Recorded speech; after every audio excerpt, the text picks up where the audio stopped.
कल हमने श्रवण किया कि किस तरह से नारद जी ने जब श्री वेद व्यास दुखी हैं, उनके समझ में नहीं आ रहा है कि मैंने सब कुछ लिखे, 4 वेद लिख दिए, उपनिषद भी लिख दिए, गीता भी लिख दी, फिर भी मन उनका शांत नहीं है, खिन्न है, दुखी है। विचार करने लगे न जाने मेरा मन क्यों दुखी है, समझ नहीं पा रहे थे। उनके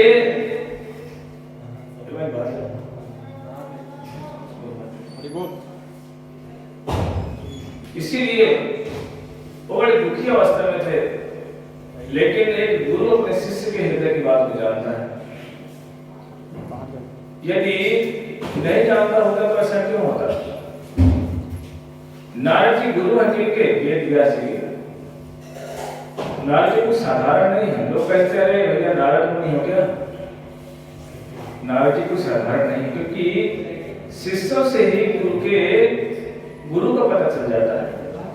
किसी से कैसे कहते हैं कि माँ के माता और पिता का यदि जीवन चरित्र देखना है, उसके पुत्रों से देख लो, उसके पुत्र कैसे हैं,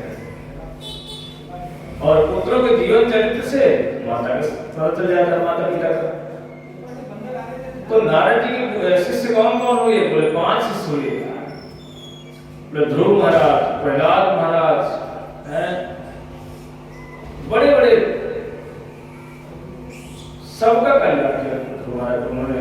नारद जी ने वेद व्यास जी सब कुछ लिखने के बाद प्रसन्न नहीं है, लेकिन जैसे ही दुखी थे गुरुदेव तुरंत वहां पर आकर उपस्थित हो गए। 1 मिनट मिला। ऐसे हमारे गुरुवर्ग में भक्ति वेदांत बावन गोसाई महाराज थे। जब जब उनके शिष्य उनको पुकारते तो कहीं से कहीं पहुंच जाते। एक बार उनके शिष्य थी बंगाल में, महाराज जी थे कहां पर? आसाम में। आसाम और बंगाल का बहुत अंतर है। तो किसी के घर में भक्ति वेदांत बावन गोसाई महाराज जी बैठे हुए थे, और एक उनकी शिष्य थी। उसने मन में सोचा काश मेरे गुरुदेव आज होते, मैंने इतना बड़े बड़े पकवान बनाया है, और मेरे गुरु जी भी होते तो ये प्रसाद को पाते। इतना मात्र सुना और मन में स्मरण मात्र किया। स्मरण करने मात्र से ही करीब करीब बताते हैं 11 साढ़े 11 बजे का समय था दोपहर का। भक्तिवेदांत श्री बावन गोसाई महाराज वहां से उस माता जी के घर पहुंच गए। अब आप सोचते होंगे क्या पैदल चल के गए, गाड़ी में बैठ के गए? महाराज जी एक शरीर से वहां ही बैठे थे और एक शरीर से वहां ही पहुंच गए थे, और वहां प्रसाद खा करके और फिर ऊपर आ गए। जिस घर में बैठे थे महाराज जी, जब उनका टाइम हुआ प्रसाद का 12 साढ़े 12 बजे, बोले गुरुदेव चलो प्रसाद पाने के लिए।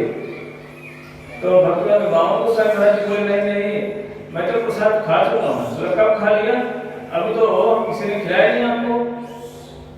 बोले नहीं नहीं, मेरी शिष्य है ना, वो आसाम में मुझे उसने बड़ी बड़ी पकवान बनाए थे, मुझे बुला रही थी, इसलिए मैं वहां चला गया। उनको विश्वास नहीं हुआ कि महाराज जी यहाँ बैठे, वहां कैसे चले जाएंगे। तुरंत उन्होंने नोट कर दिया डेट और टाइम, और वहां पहुंचे। पूछा कि क्या इस टाइम भक्तिवेदांत बावन गोसाई महाराज जी प्रसाद पानी आए थे? तो लोगों ने कहा हाँ आए थे। सोचिए इतना हमारे भक्तिवेदांत बावन गोसाई महाराज, ये जो फोटो लगी ना, ये साधारण नहीं लगी है। क्या देखना है? फोटो लगी है, एक भी ये साधु माता कोई साधारण नहीं है। ये देखने में लगते हैं कि ये जो फोटो लगी है साधु है, नहीं। इनके जब जीवन चरित्र को देखोगे ना, सुनकर के आश्चर्यचकित हो जाओगे। एक भी कोई साधारण नहीं, सब राधा रानी की दासी है। इनका जीवन चरित्र अद्भुत अद्भुत जीवन चरित्र। कहते जिस जो गुण भगवान के अंदर होते हैं, जो व्यक्ति भजन करता है धीरे धीरे करके, वही गुण भक्तों में भी पाया जाता है। कहते हैं संसार में भैया पिता के गुण ना बच्चे में आ गए, तो वैसे भगवान जब भक्त भगवान का भजन करता है तो भगवान के ही गुण उन भक्तों में पाया जाता है। ऐसे नारद जी तुरंत समझ गए और वहां पर पहुंच जाकर के उनके दुख को दूर किया, कारण बताया, क्योंकि गुरु ही दुख का कारण शिष्य को बता सकता है। शिष्य में इतनी क्षमता नहीं कि अपने आप को वो समर्थवान समझ कर ले और कह दे नहीं नहीं मैं तो गुरु बन गया, ऐसा कभी नहीं हो सकता। यदि ऐसा करेगा शिष्य तो उसका निश्चित रूप से उसका पतन हो जाता है। इसीलिए वेदव्यास जी इतने बड़े होने पर भी वो भी तुरंत खड़े हो गए, नारद जी का सम्मान किया, उनको प्रणाम किया और अपने सारा कुछ हृदय की बात करते बोले गुरुदेव मैं दुखी हूं, मुझे पता नहीं चला। यह है शरणागति के लक्षण, जो सत्य था वो कह दिया। लेकिन हम लोग ऐसी जब शरणागति साधु के प्रति गुरु के प्रति हो जाएगी, देखना ये संसार में दुख क्या है, धन नहीं है, पैसा नहीं है, संसार में एक दुख मानते लोग, पुत्र नहीं है। लेकिन यदि सबसे बड़ा कोई दुख है तो क्या है, बोले हमें साधुओं का संग भी नहीं मिला, हमें ठाकुर जी भी तो नहीं मिले, ये भी तो दुख है कि नहीं। कहते हैं दुख मत कौन दुख है गुरुतर, कहते भैया दुख में सबसे बड़ा दुख कौन सा दुख है, संसार का धन नहीं मिलना, पुत्र नहीं मिलना, सम्मान नहीं मिलना, कोई दुख नहीं है। कहते दुख मत कौन सा दुख श्रेष्ठ है, बोले भक्तों का संग नहीं मिला, ये सबसे बड़ा दुख है। इसीलिए हमारे श्री नरोत्तम दास ठाकुर कहते हैं कि मैं जैसे एक चैतन्य महाप्रभु के भक्त हुए नरोत्तम दास ठाकुर राजा के पुत्र थे, लेकिन भगवत इच्छा से वो वहां से आए, अपने राजपाट को छोड़ दिया और जैसे आगे बढ़ते सुनते कि ये भी महात्मा चले गए, ये भी साधु चले गए, सुनते सुनते वो बड़े दुखी हो गए और आकर के बैठ गए। कहाँ, वृंदावन में आकर के कहते हैं कि मैं अपना माथा कहाँ पीटूं, अनन्य पश्चिमे कहते हैं गौरांगे गुणनिधि को था गेला पावो, ये बंगला है। कहते हैं कि मैं महाप्रभु के गढ़ को कहाँ पाऊंगा, ये जो साधु चले गए, ये रूप रघुनाथ, ये रूप गोस्वामी जी, ये सनातन गोस्वामी, ये सब कहाँ मिलेंगे हम, इसे कहते हैं दुख। हमारे रघुनाथ दास गोस्वामी थे, जब चैतन्य महाप्रभु उनको वृंदावन भेजे, वो चले वृंदावन आराम से। महाप्रभु जाने के बाद वृंदावन आए रघुनाथ दास गोस्वामी, आकर के दुखी थे कि महाप्रभु का इतना संग हमको मिला, श्रीमद चैतन्य महाप्रभु का। चैतन्य महाप्रभु ने उनको एक गुंजामाला और एक गिरिराज जी की शिला, ये दो दे करके उनको वृंदावन भेजे, बोले जाओ वृंदावन में रहना तुम। लेकिन जैसे वृंदावन में आए, उनको रूप गोस्वामी और सनातन गोस्वामी जी का संग प्राप्त हो गया। गिरिराज जी के तलहटी में बैठ करके भजन करते थे और देखना राधाकुंड के पास में ना उनकी समाधि है। आप जब जाते हो राधाकुंड, यदि गए होंगे या कभी जाना, तो राधाकुंड के पास में उनकी समाधि है रघुनाथ दास गोस्वामी जी की, वहीं बैठ के भजन करते थे। कृष्ण उनकी स्वयं रक्षा करते आकर के। एक बार तो शेर आकर के पानी पी रहे थे, क्योंकि पहले पूरा वृंदावन जंगल होता था, कोई ऐसा नहीं था, पहले पूरा भीड़ जंगल था और उसमें बैठ करके रघुनाथ दास गोस्वामी भजन करते, बोले हरे कृष्णा कृष्णा कृष्णा हरे हरे, हरे राम राम राम हरे हरे, इसी महामंत्र को करते थे। एक दिन अकस्मात देखे शेर, दो शेर आए, पानी पी रहे हैं, कहां पर, उसी कुंड में बैठ करके। भगवान कृष्ण स्वयं प्रकट हो गए, चक्र लेके पीछे खड़े हुए, कहां, रघुनाथ के पीछे। बोले यदि इन शेरों ने जरा सा भी रघुनाथ के ऊपर अटैक किया, बोले चक्र से खत्म कर दूंगा। देखो इतनी महिमा है। एक बार नहीं, उनके साथ जीवन में बहुत सारी घटनाएं रघुनाथ दास गोस्वामी की। एक बार तो रघुनाथ दास गोस्वामी, उनको पता भी नहीं चलता था, भजन में इतने तल्लीन, नाम करते थे हर समय बैठ करके। सूरज उग आया, निकल आया, बैसाख का महीना, चिलचिलाती धूप, बैठे नाम कर रहे हैं, उन्हें होश नहीं है। इतने में इतनी भयंकर धूप निकल रही है, किरणें इतनी तेज हो रही, प्रखर तेज, जिसको हम सहन नहीं कर सकते। मार्च और अप्रैल में यदि अप्रैल के बाद जून या मई में जो धूप निकलती है, कितनी भयंकर धूप होती है। उस धूप में बैठ के भजन कर रहे हैं, इतनी तेज धूप कि राधा रानी को सहन नहीं हुआ, स्वयं राधा रानी आ गई और रघुनाथ दास गोस्वामी को पता भी नहीं चला। राधा रानी आ करके अपने पल्लों को लेकर के और सिर से खोल करके छाया करके खड़ी, और रघुनाथ दास गोस्वामी बैठ कर भजन कर रहे, उन्हें बिल्कुल पता नहीं। लेकिन इस घटना को, इस दृश्य को सनातन गोस्वामी दूर से खड़े हुए देख रहे थे, उन्हें बड़ा दुख हुआ। जब राधा रानी चली गई, थोड़ी देर बाद आए, बोले रघुनाथ ये बताओ तुम वृंदावन क्यों आए हो? बोले प्रभु मैं तो वृंदावन में ठाकुर जी की सेवा करने आया हूँ। बोले आप सेवा कर रहे हैं, करवा रहे हो? बोले रघुनाथ दास गोस्वामी बोले गुरुदेव हमको तो पता नहीं चला क्या बात है। बोले तुम जिनकी सेवा करने के यहाँ आए हो वो तुम्हारी सेवा करती हैं। तो बोले कैसे? बोले धूप में बैठे हो, राधा रानी स्वयं तुम्हें छाया करती है और स्वयं धूप में खड़ी रहती राधा रानी। ये सुन करके रघुनाथ दास गोस्वामी तो रो पड़े। बोले आज के बाद मैं ऐसा नहीं करूंगा। बोले कि एक छप्पर बनाओ, तब घास काट कर लाए, चारों तरफ से छप्पर बना करके उसके नीचे बैठे थे। वही रघुनाथ दास गोस्वामी जब सनातन गोस्वामी रूप गोस्वामी चले गए, बोले कि जिस गिरिराज कलहटी पर बैठ के भजन करता था, गिरिराज जी के दर्शन करके मेरा मन आनंदित होता था, नाचने लगता था। जैसे सुना कि सनातन गोस्वामी रघुनाथ दास गोस्वामी चले गए हैं, कहते हैं ये ऐसा लगता है गिरिराज मुझे खाने के लिए दौड़ रहा है। ये होता भक्तों का मीरा। कहते हैं ये दुख हम किसको दुख मानते हैं? संसार में हमारे पास चीज की कमी है, ये हमको दुख लगता है। बोले नहीं, दुख कौन है? बोले साधु का संग नहीं मिला। कौन से साधु? जो विश्वास करके भगवत भजन कर रहे हैं, जो रूप गोस्वामी के अनुगत में रह के भजन करते हैं। बोले ऐसे रूप साधु का, ऐसे वैष्णव का संग भी तो नहीं मिला। जब तक ये संग नहीं मिलेगा, संसार में दुख हमारा पीछा कभी नहीं छोड़ेगा। चाहे कितना भी धनवान हो जाए, चाहे कितना भी संपत्तिवान हो जाए, दुख छोड़ने वाला नहीं। दुख यदि जाएगा एकमात्र साधु संग से जाएगा। क्यों नहीं जाएगा? क्योंकि हम पैसे वाले हो जाएंगे, उस समय दुखी रहेंगे, फिर मरेंगे, फिर आएंगे। पुनरपि जननम पुनरपि मरणम, बार बार मरना, बार बार जन्म लेना, ये भयंकर कष्ट है। ये तो दो कष्ट बिल्कुल फिक्स हैं।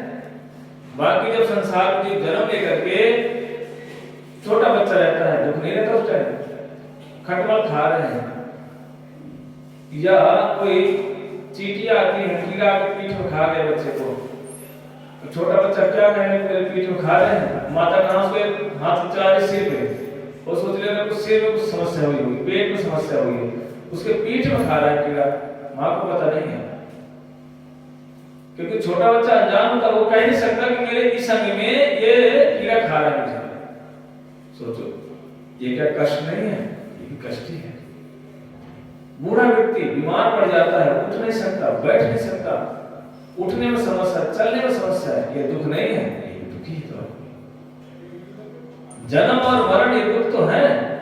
कहते जब व्यक्ति कोई मरता है, एक बिच्छू दंशन करता है, कितना कष्ट होता है।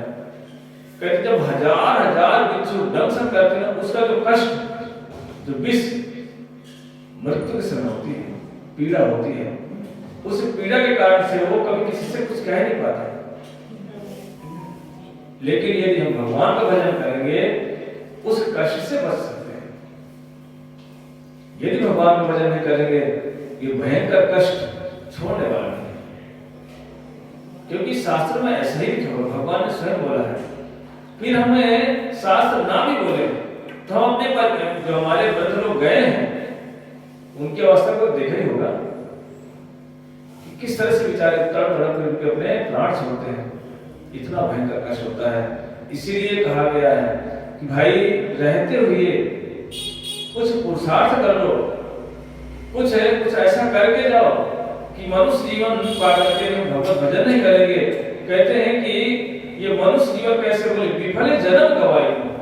बोले हे प्रभु, ये मेरा पूरा जन्म ही विफल हो गया, व्यर्थ हो गया। मनुष्य जन्म पाया राधा कृष्ण ना भजिया। बोले मनुष्य जीवन पा करके यदि राधा कृष्ण का भजन नहीं किया तो बोले जानिया सुनिया विष खाई। बोले जान बुझकर मैंने विष खा लिया। एक होता है जान में खिलाना, एक होता है मैंने जानबूझ के विष खा लूं, तो उसका फल क्या होगा? रोने के अलावा कुछ नहीं होगा। कहते जानिया सुनिया विष खाई, कि मैंने राधा कृष्ण का भजन नहीं किया, कहते भैया मैंने जानबूझ करके विष खा लिया। इसे कहते हैं ये विरह है, साधुओं का संग न मिलना, ये विरह है। ये हमारे गोस्वामी लोग दिखाते हैं। इसीलिए सबसे अधिक कोई श्रेष्ठ वस्तु है तो साधु का संग। कहते जीवन में हमें कुछ ना मिले,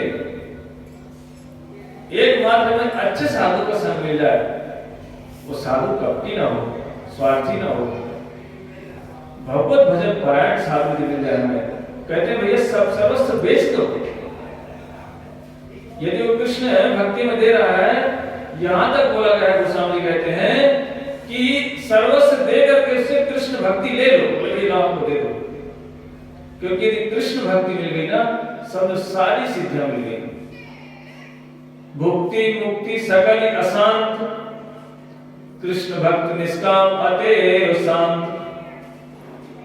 भुक्ति मिल जाएगी, भोग मिल जाएंगे, उससे मन कभी शांत नहीं होता। देखना पैसा हो जाएगा ना, लोग कहते हैं पैसा हो जाएगा तो ये शांति से रहेंगे, तो जिसके पास पैसा होना पूछना कितना मन चंचल रहता है।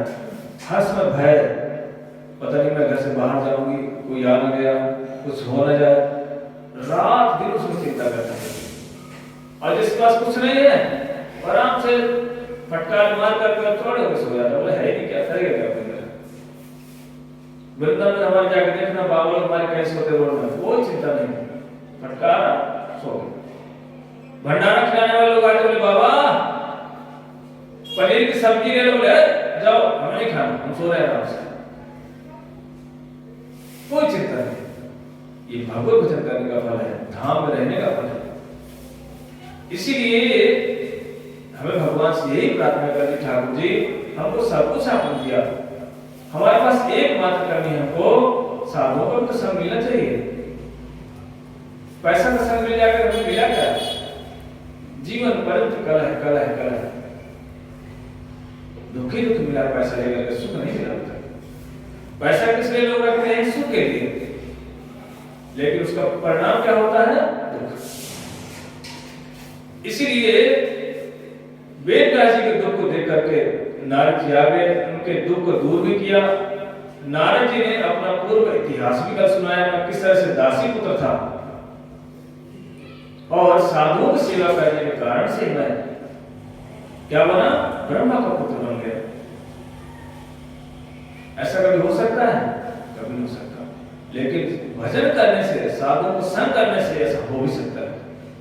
यही होता है। इसलिए हमें सबको भगवान का भजन जरूर जरूर करना चाहिए, साधु संग जरूर करना चाहिए। बोलो श्रीमद् भागवत महापुराण की। नारद जी जाने के बाद वेद व्यास को बड़ा पश्चाताप हुआ कि मैं जिसे अपने ज्ञान के अहंकार में जी रहा था कि मैंने सारे वेद वेदांत लिख दिए, मैं इतना बड़ा पंडित हूं, सब कुछ विफल, सब कुछ व्यर्थ है। गुरु आश्रय में रहने से फायदा है, साधुओं के आश्रय में रहकर चलने में ही फायदा है। तुरंत पश्चाताप हुआ और आंख बंद करके ध्यान लगाकर देखा, भक्ति योगेन मनसि सम्यक् प्रणीते अमले अपश्चात् पुरुषां पूर्णं मायांश तदपाश्रयम्।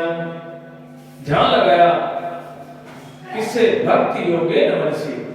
अब अपना चेष्टा छोड़ दिया, अब भक्ति का आश्रय लेकर के जैसे भक्ति को भजन करते हुए भगवान का ध्यान किया, पूर्ण पुरुषोत्तम भगवान कृष्ण के दर्शन हुए। अकेले नहीं हुए, साथ में राधा रानी भी है, साथ में उनके सखा भी है, ब्रजवासी भी है, सारे परिवारों के साथ कृष्ण का दर्शन हुआ। और मायांश तदपाश्रय, माया के भी दर्शन किए। तो माया कैसी है? बोले विलज्जमानाय स्थातुम इच्छा पथे अमोया। बोले माया भगवान के पीछे खड़ी, दूर खड़ी है, उसका भी वेद व्यास ने दर्शन किया। तब उनको लगा को हो कि जो मैं अपनी चेष्टा कर रहा था, मैं कर लूंगा, सब कुछ व्यर्थ है। बिना गुरु का दर्शन के कोई भगवान को जान नहीं सकता, कोई नहीं जान सकता। जब तक हम गुरु का आश्रय नहीं करें, साधु का आश्रय नहीं करें, तो भगवान मिलने वाले नहीं हैं। कहते हैं जब तक शुद्ध भक्ति के प्रभाव के कारण से, और जब हृदय में शुद्ध भक्ति आ जाती है तो भगवान हमें दर्शन देते हैं। और यदि हम अभी चेष्टा करेंगे, आंख बंद करेंगे, बोले मैं राधा रानी का दर्शन कर रहा हूं, मन कैसा है? जड़, अशुद्ध चित्त है हमारा, चित्त शुद्ध नहीं है। इसीलिए हमारे नरोत्तम दास ठाकुर कहते हैं विषय छाड़िया कबे शुद्ध अभिमाना, कबे हम हे रव श्री वृंदावना, रूप रघुनाथ पदे रहो मोर आशा, प्रार्थना करे सदा नरोत्तम दासा। कहते जब तक विषय वासना नहीं छोड़ेंगे तब तक हृदय में शुद्ध भक्ति नहीं आएगी। हम संसार में विषय वासना में लगे हुए हैं, मैं मेरा में फंसे पड़े, ये छूटता ही नहीं। अवस्था वृद्ध हो रही है लेकिन मैं मेरा जा नहीं रहा है। और जब तक मैं मेरा नहीं जाएगा भगवान कहाँ मिलेंगे? कभी मिलेंगे। यहां तक कहते हैं कि अंत काल तक यदि हमें ये स्मरण रहा जो मेरा है, कहते अंत मति सो गति। जैसे में अंत में आपने सोच करके शरीर छोड़ोगे, उसी अगला जीवन उसी शरीर को प्राप्त करोगे। इसीलिए कभी भी हो हमें क्या करना है, ये मृत्यु के आने से पहले ही हमें भगवान का भजन करके, और हमें कहाँ जाना है? बोले भगवत धाम जाना संभव। हम संसार में क्यों फंसे? क्योंकि संसार की माया इतनी प्रबल है। जानते हैं हम लोग कि भाई ये माया है। अभी किसी से आप पूछे तो बोले हाँ मैं सब जानती हूँ, सब जानता हूँ, लेकिन जाने पर भी वो छूटता नहीं है। यही तो माया है।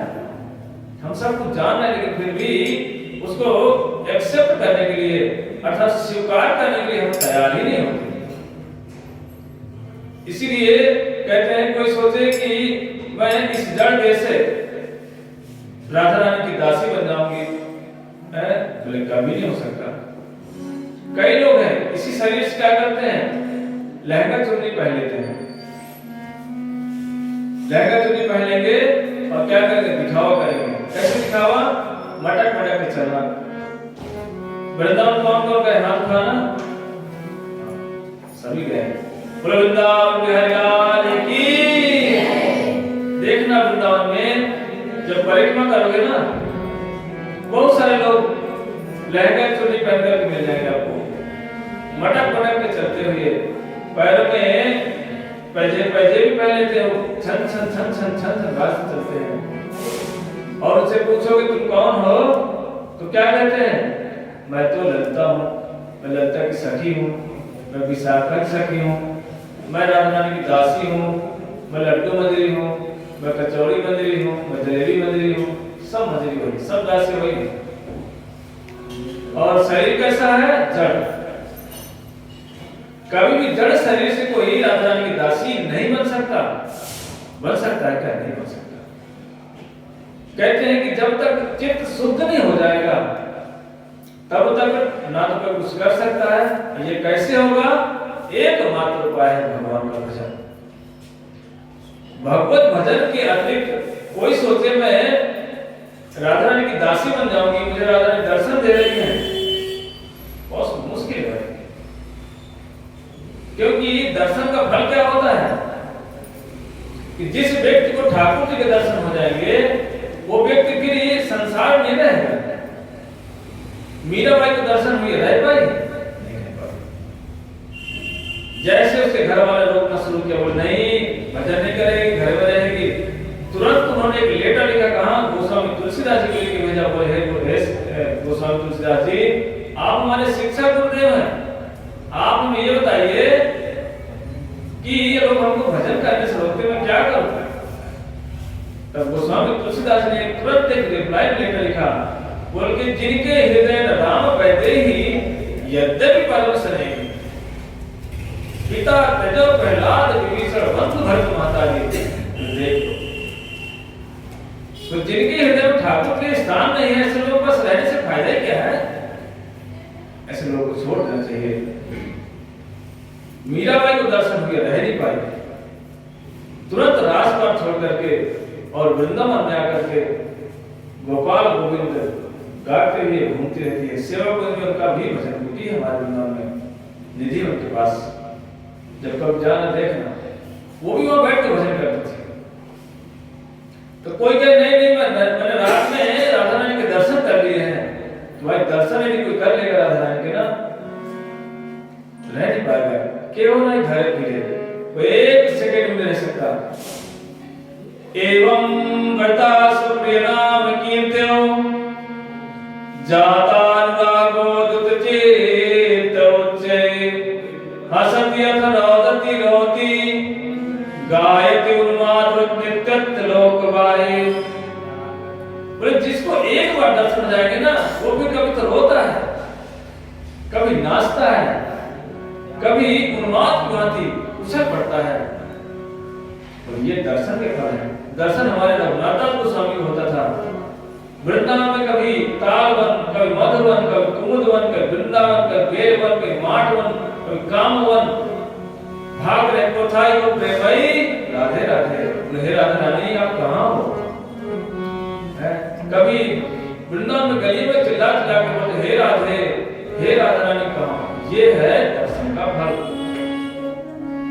इसको कहते हैं दर्शन। अभी हम दर्शन देंगे, हम लोग कई बार लोग कहते हैं हमको दर्शन हुए, राधा रानी को देखा, और क्या करें देख करके उन्हीं विषय में उसी संसार में मस्त है। दर्शन जिस दिन किसी एक को भी इतना दर्शन हो जाएगा, रह नहीं पाएगा। इसीलिए मैं सदा सर्वदा याद, ये दर्शन होंगे, ऐसा नहीं कि नहीं होंगे, पर भजन जरूर करना पड़ेगा। दर्शन होंगे, पर कैसे होंगे? जब उनके अनुगत में, सनातन गोस्वामी के अनुगत में, रूप गोस्वामी के अनुगत में, साधुओं के अनुगत में, वैष्णव के अनुगत में भजन करना शुरू करते हैं। इसलिए कहते हैं भैया भगवान से अधिक हमारे लिए साधुओं का चरित्र हमारे लिए उपयोगी है। क्योंकि साधु कैसे होते हैं? वो हमारे जैसे ही दिखते हैं, वो भी खाते हैं, वो भी सोते हैं, जगते हैं, भजन करते हैं, नहाते हैं, धोते, सब कुछ करते हैं, सेम क्रिया। इसीलिए हम क्या करते थे? भैया हमारे गुरुजी महाराज जी ऐसे करते थे, हम भी ऐसे कर रहे हैं। यही होता है साधुओं की कृपा। इसीलिए यदि कोई साधुओं का जीवन चरित्र में अपना चरित्र बना ले तो कहते भैया उसका काम तो बन जाता है। और यदि भगवान के चरित्र को लेकर चलेगा तो ये गड़बड़ हो सकती है, क्योंकि भगवान का चरित्र कैसा होता है? हमारे से परे होता है। कुछ ऐसी भगवत लीलाएं होती हैं जिनको हम विचार नहीं कर सकते, मन में सोच भी नहीं सकते। यदि कोई कहे नहीं नहीं मैं कृष्ण हूं, यदि आप कृष्ण हैं तो क्या पर्वत उठा सकते हैं? उठा सकते हैं। तो कृष्ण कहां से रहे? एक बार ऐसे बंगाल में एक नया नया कोई तांत्रिक हुआ, वो बोला मैं कृष्ण हूं, मैं रास करूंगा, चैलेंज कर दिया उसने। और कुछ लड़कियों को मंत्र तंत्र में फंसा दिया उसने, लड़कियां फंस गई। बोला मैं रास करूंगा, और डेट फिक्स कर दी, इस डेट में मैं रास करूंगा, कोई हमको रोक के दिखा दे। बोले मैं कृष्ण हूं। और उस टाइम वहां के जो डिस्ट्रिक्ट मजिस्ट्रेट थे, हमारे भक्तविनोद ठाकुर थे, उन्होंने उसको जाकर के समझाया। बोले भाई देख, ये जबरदस्ती का काम मत कर, कृष्ण नहीं हो सकता, भगवान भगवान है, तुम संसार के भोगी की सही हो। लेकिन बोला देखो तुम अधिकारी हो, अपनी जगह में रहो, मैं सब कुछ कर सकता हूँ। इतना महान जो है तांत्रिक व्यक्ति था। डेट फिक्स किया और सबको तंत्र मंत्र से फंसा लिया लड़कियों को। सारे उनके घर के माता पिता गए, शिकायत किया डिस्ट्रिक्ट मजिस्ट्रेट भक्त ठाकुर से, बोले ये तो हमारी इज्जत का नाश मार देगा ये व्यक्ति। भक्त जिस दिन उसको रास करना था, भक्त ठाकुर उसको गए पकड़ने के लिए और अपने साथ जो उनके गवर्नमेंट पुलिस वाले थे उनको ले गए, बोले पकड़ो इसको। लेकिन जैसे पुलिस वाले उसको पकड़ने की कोशिश किया, उसके बाल पकड़े, इतना करंट था उसके बालों में, वो पुलिस वाले छोड़ के भाग गए। बोले भैया तो करंट आ रहा है इसके शरीर से। इतना बड़ा तांत्रिक, सोचो। पुलिस वाले ने हाथ में लगाया, पहले वाले पकड़ा, गिर गए। बोले नहीं हम नहीं पकड़े, तो करंट आ रहा है इसके शरीर से। भक्त ठाकुर बोले ये सब तंत्र मंत्र का काम है। बोले बिल्कुल नहीं। भक्त ठाकुर ने भगवान का नाम करते हुए बोला हरे कृष्णा कृष्णा कृष्णा हरे हरे, हरे राम राम राम हरे हरे। इस महामंत्र को करते हुए उस तांत्रिक के जटाओं को पकड़ा और पकड़ कर उसको घसीटते हुए ले गए और उसको एक साइड में लेके बोले अभी सुधर जा, अभी मौका है। करे जेल के अंदर डाल दो उठा करके। बोला कुछ भी कहने जानता नहीं भक्ति नोट, मैं कौन हूं? मैं साधारण व्यक्ति नहीं हूं, बहुत बड़ा तांत्रिक हूं। बोला देख भाई तुम कुछ भी हो, लेकिन भगवान से बढ़कर तुम नहीं हो सकते। इतना विश्वास। और लास्ट में उसके बाल को मुंडन करा रहा, बोले ले मुंडन करा, सारी शक्ति खत्म, क्योंकि वो चमत्कारी था, उसने सारी शक्ति बाल में लगा रखी थी। और मुंडन करा करके बोला अभी सुधर जा। बोला नहीं नहीं मैं करूंगा रास करेगा और जा जेल के अंदर डाल दिया। सोचो भगवान नहीं पूछ सकता, कोई कहे कि मैं कृष्ण हूं, नहीं हो सकता। अरे भैया कृष्ण ने तो 7 साल में गिरिराज उठा लिया, तुम गिरिराज छोड़ो 7 घंटे से हाथ करके रख लो, वो भी नहीं होगा। कुछ मत उठाओ, खाली हाथ 7 घंटे तक कर दो, नहीं होगा, उसमें भी हाथ नीचे आ जाएगा। तो भगवान की यदि कोई हम कहेंगे हम भगवान हैं, भाई भगवान कोई नहीं बन सकता, भगवान तो भगवान ही है। हाँ भक्त बन सकते हो, साधु बन सकते हो, पर भगवान कोई नहीं बन सकता। वृंदावन बिहारी लाल की जय। इसलिए भक्ति दिनंजय वेदव्यास ने जैसे दर्शन किया और दर्शन करते तुरंत उन्होंने श्रीमद् भागवतम की रचना कर दी गणेश जी के माध्यम से। अब जब लिख दिया, विचार करने लगे कि ये उत्तम संहिता है, श्रेष्ठ ग्रंथ है, भाई किसी श्रेष्ठ व्यक्ति को सुनाया जाए, भाई अच्छी वस्तु है तो किसी अच्छे व्यक्ति को दिया जाए। लेकिन विचार करने लगे ये सुनाओ किसको है। तब उनको याद आया वो मेरा पुत्र था जो गर्भ से निकलते ही चल पड़ा था मन की ओर। यब प्रवचन तमनुपेतमपेति कीर्तन दोई पायनो विरह का, तो आज भागवत में चिल्ला रहा था बेटा पुत्र, लेकिन उसने घूम के भी नहीं देखा। वही व्यक्ति है जो इस परमहंस संहिता का पान कर सकता है, सुन सकता है, और इसको पान पिलाओ। लेकिन वो पुत्र मिलेगा कहां, क्योंकि पुत्र तो बचपन से वन में चला गया। विचार करने लगे कि अपने 2 शिष्यों को भेज दिया जंगल में और कुछ श्लोक दे दिए, जाओ जब कहीं गुनगुनाते रहना, बोलते रहना। एक शिष्य गया, दोनों शिष्य साथ में गए। एक शिष्य ने जाके जंगल में गाया और एक श्लोक जैसे बोला, उस श्लोक को सुन करके श्री सुखदेव गोस्वामी जी जो कहते हैं ज्ञान मार्ग में प्रतिष्ठित थे, सुन करके श्लोक एकदम उनकी निद्रा भंग हो गई। बरहा पीड़म नटवर बपो कर्णयो कर्णिकारम बिभ्रत वास कनक कपसम वैजयंती चमालाम रंध्राण देववदन सुदन पूर्यन गोप वृंदे वृंदारण्य सबत रमणम प्राविशत गीत कीति। इस श्लोक को सुन करके बरहा पीड़म नटवर बपू जैसे इस श्लोक को सुना, सुखदेव गोस्वामी ने सोचा अरे भाई इतना सुंदर व्यक्ति, इसके सिर पर मोर पंख है, पीतांबर धारण के श्याम सलोना पर रूप तो बड़ा अच्छा है, बड़ा सुंदरवान व्यक्ति है। पहले संस्कृत को समझते थे लोग, अब थोड़ी कि वो इंग्लिश बोलोगे तभी समझेंगे, हिंदी भी आती लोग। संस्कृत तो पता नहीं कहाँ चलेगी, पता नहीं लोगों के जीवन से। सुखदेव गोस्वामी समझ गए, बोले इतना सुंदरवान व्यक्ति, बोले भैया चलो चलो इसको देखते हैं। उनकी समाधि टूट गई, जो ज्ञान मार्ग में प्रतिष्ठित है, आम ब्रह्मभास्मी कर रहे थे, उनकी निद्रा भंग हो गई। लेकिन बाद में सुखदेव गोस्वामी विचार करने लगे, बोले भैया सुंदर व्यक्ति है, घमंडी जरूर होगा, थोड़ा सा भी सुंदरता आ जाए तो लोग भी थोड़ा घमंड करते हैं, बोले सब काले काले हैं, इसका ठीक नहीं चेहरा, बोले मैं सुंदरवान हूं।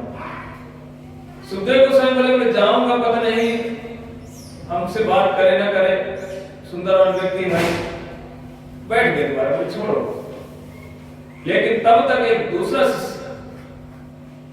दूसरा श्लोक गाने लगा, अहो बकियम स्तनकालकूटम जिघासयाय प्रसादे लेवे गति धाति उस्तम तत्वन्य कम वा दयालु शरणम ब्रजेमा।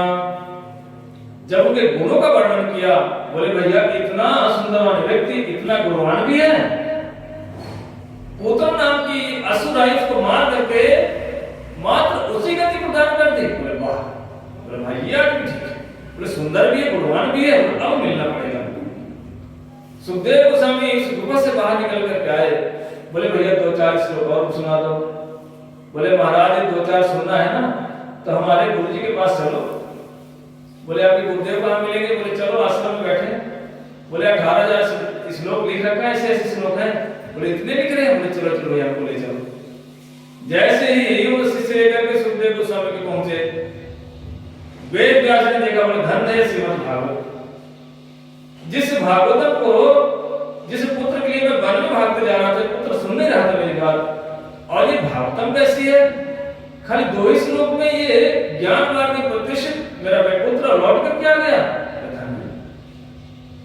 यस्याम वै श्रूयमाणायाम कृष्णे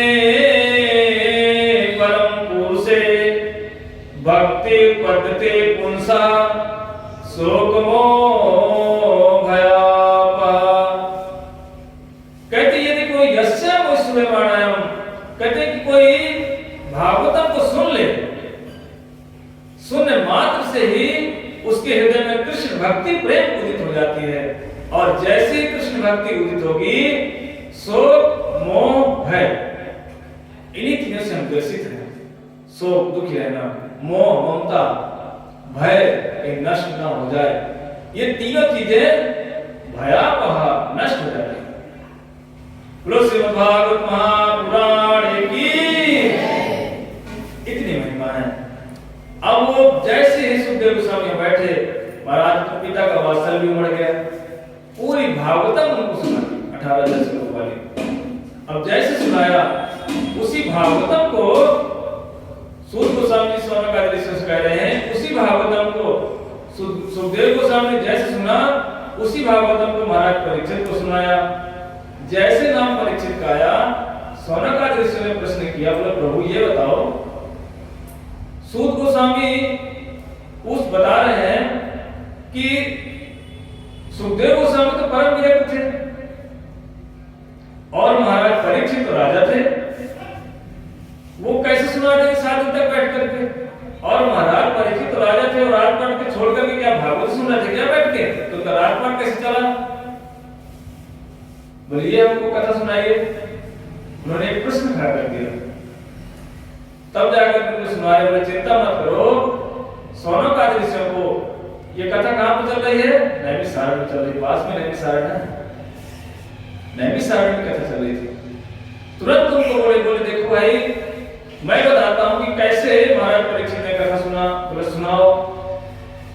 बोले यदा मृदे कौरव से ज्ञानम वीरस्थो वीरगतिम गतेषु।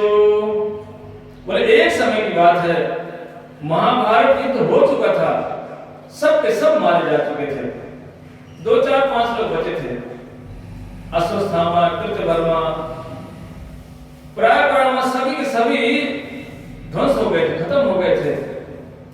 लेकिन दुर्योधन अधमरा रह गया था, उसकी जंगा को भीम ने तोड़ तोड़ करके वहीं फेंक चले आए थे। और ऐसी वहां की अवस्था थी दुर्योधन की, कहते वहां पर बड़े बड़े चील आते थे, नोच नोच करके लाशों को खा रहे थे, और दुर्योधन को भी मरा समझ करके उसको भी नोचने के लिए दौड़ रहे थे। वो हाँक रहा था जैसे तैसे अपनी जान बचा रहा था, लेकिन इतने में अश्वत्थामा वहां पर पहुंच गया। अश्वत्थामा ने देखा, बोले हे भगवान क्या अवस्था है, हाथ जोड़ने लगा, बोले दुर्योधन हमने तो आपका ऐश्वर्य देखा है और इस हालत में आप पड़े हो कि बोला मुझसे देखा नहीं जा रहा है, बोला मैं आपके लिए क्या कर सकता हूं। दुर्योधन बोले देखो ये करना कुछ नहीं है, एक ही बात का हमको दुख है कि शत्रु पक्ष में 5 भाई थे, 5 ही पांचों जिंदा अभी तक, एक भी नहीं मरा, और हम इतने भाई थे सब के सब मारे गए, कम से कम एक भी मर जाता पांडव पक्ष का तो मेरी आत्मा को शांति मिल जाती। देखो मरने वाला व्यक्ति है पर अभी भी हृदय में यही बैठा कि दुश्मन मर जाए। अश्वत्थामा बोले चिंता मत करो, आप एक ही बात करते हैं मैं 5 को सिर ले आऊंगा काट करके। बोले भैया 5 का ले आओ तो बस, तो फिर मैं तो अपने आप बड़े शांति से मर जाऊंगा। फिर ठीक है आप चिंता मत करो मैं जा रहा हूं।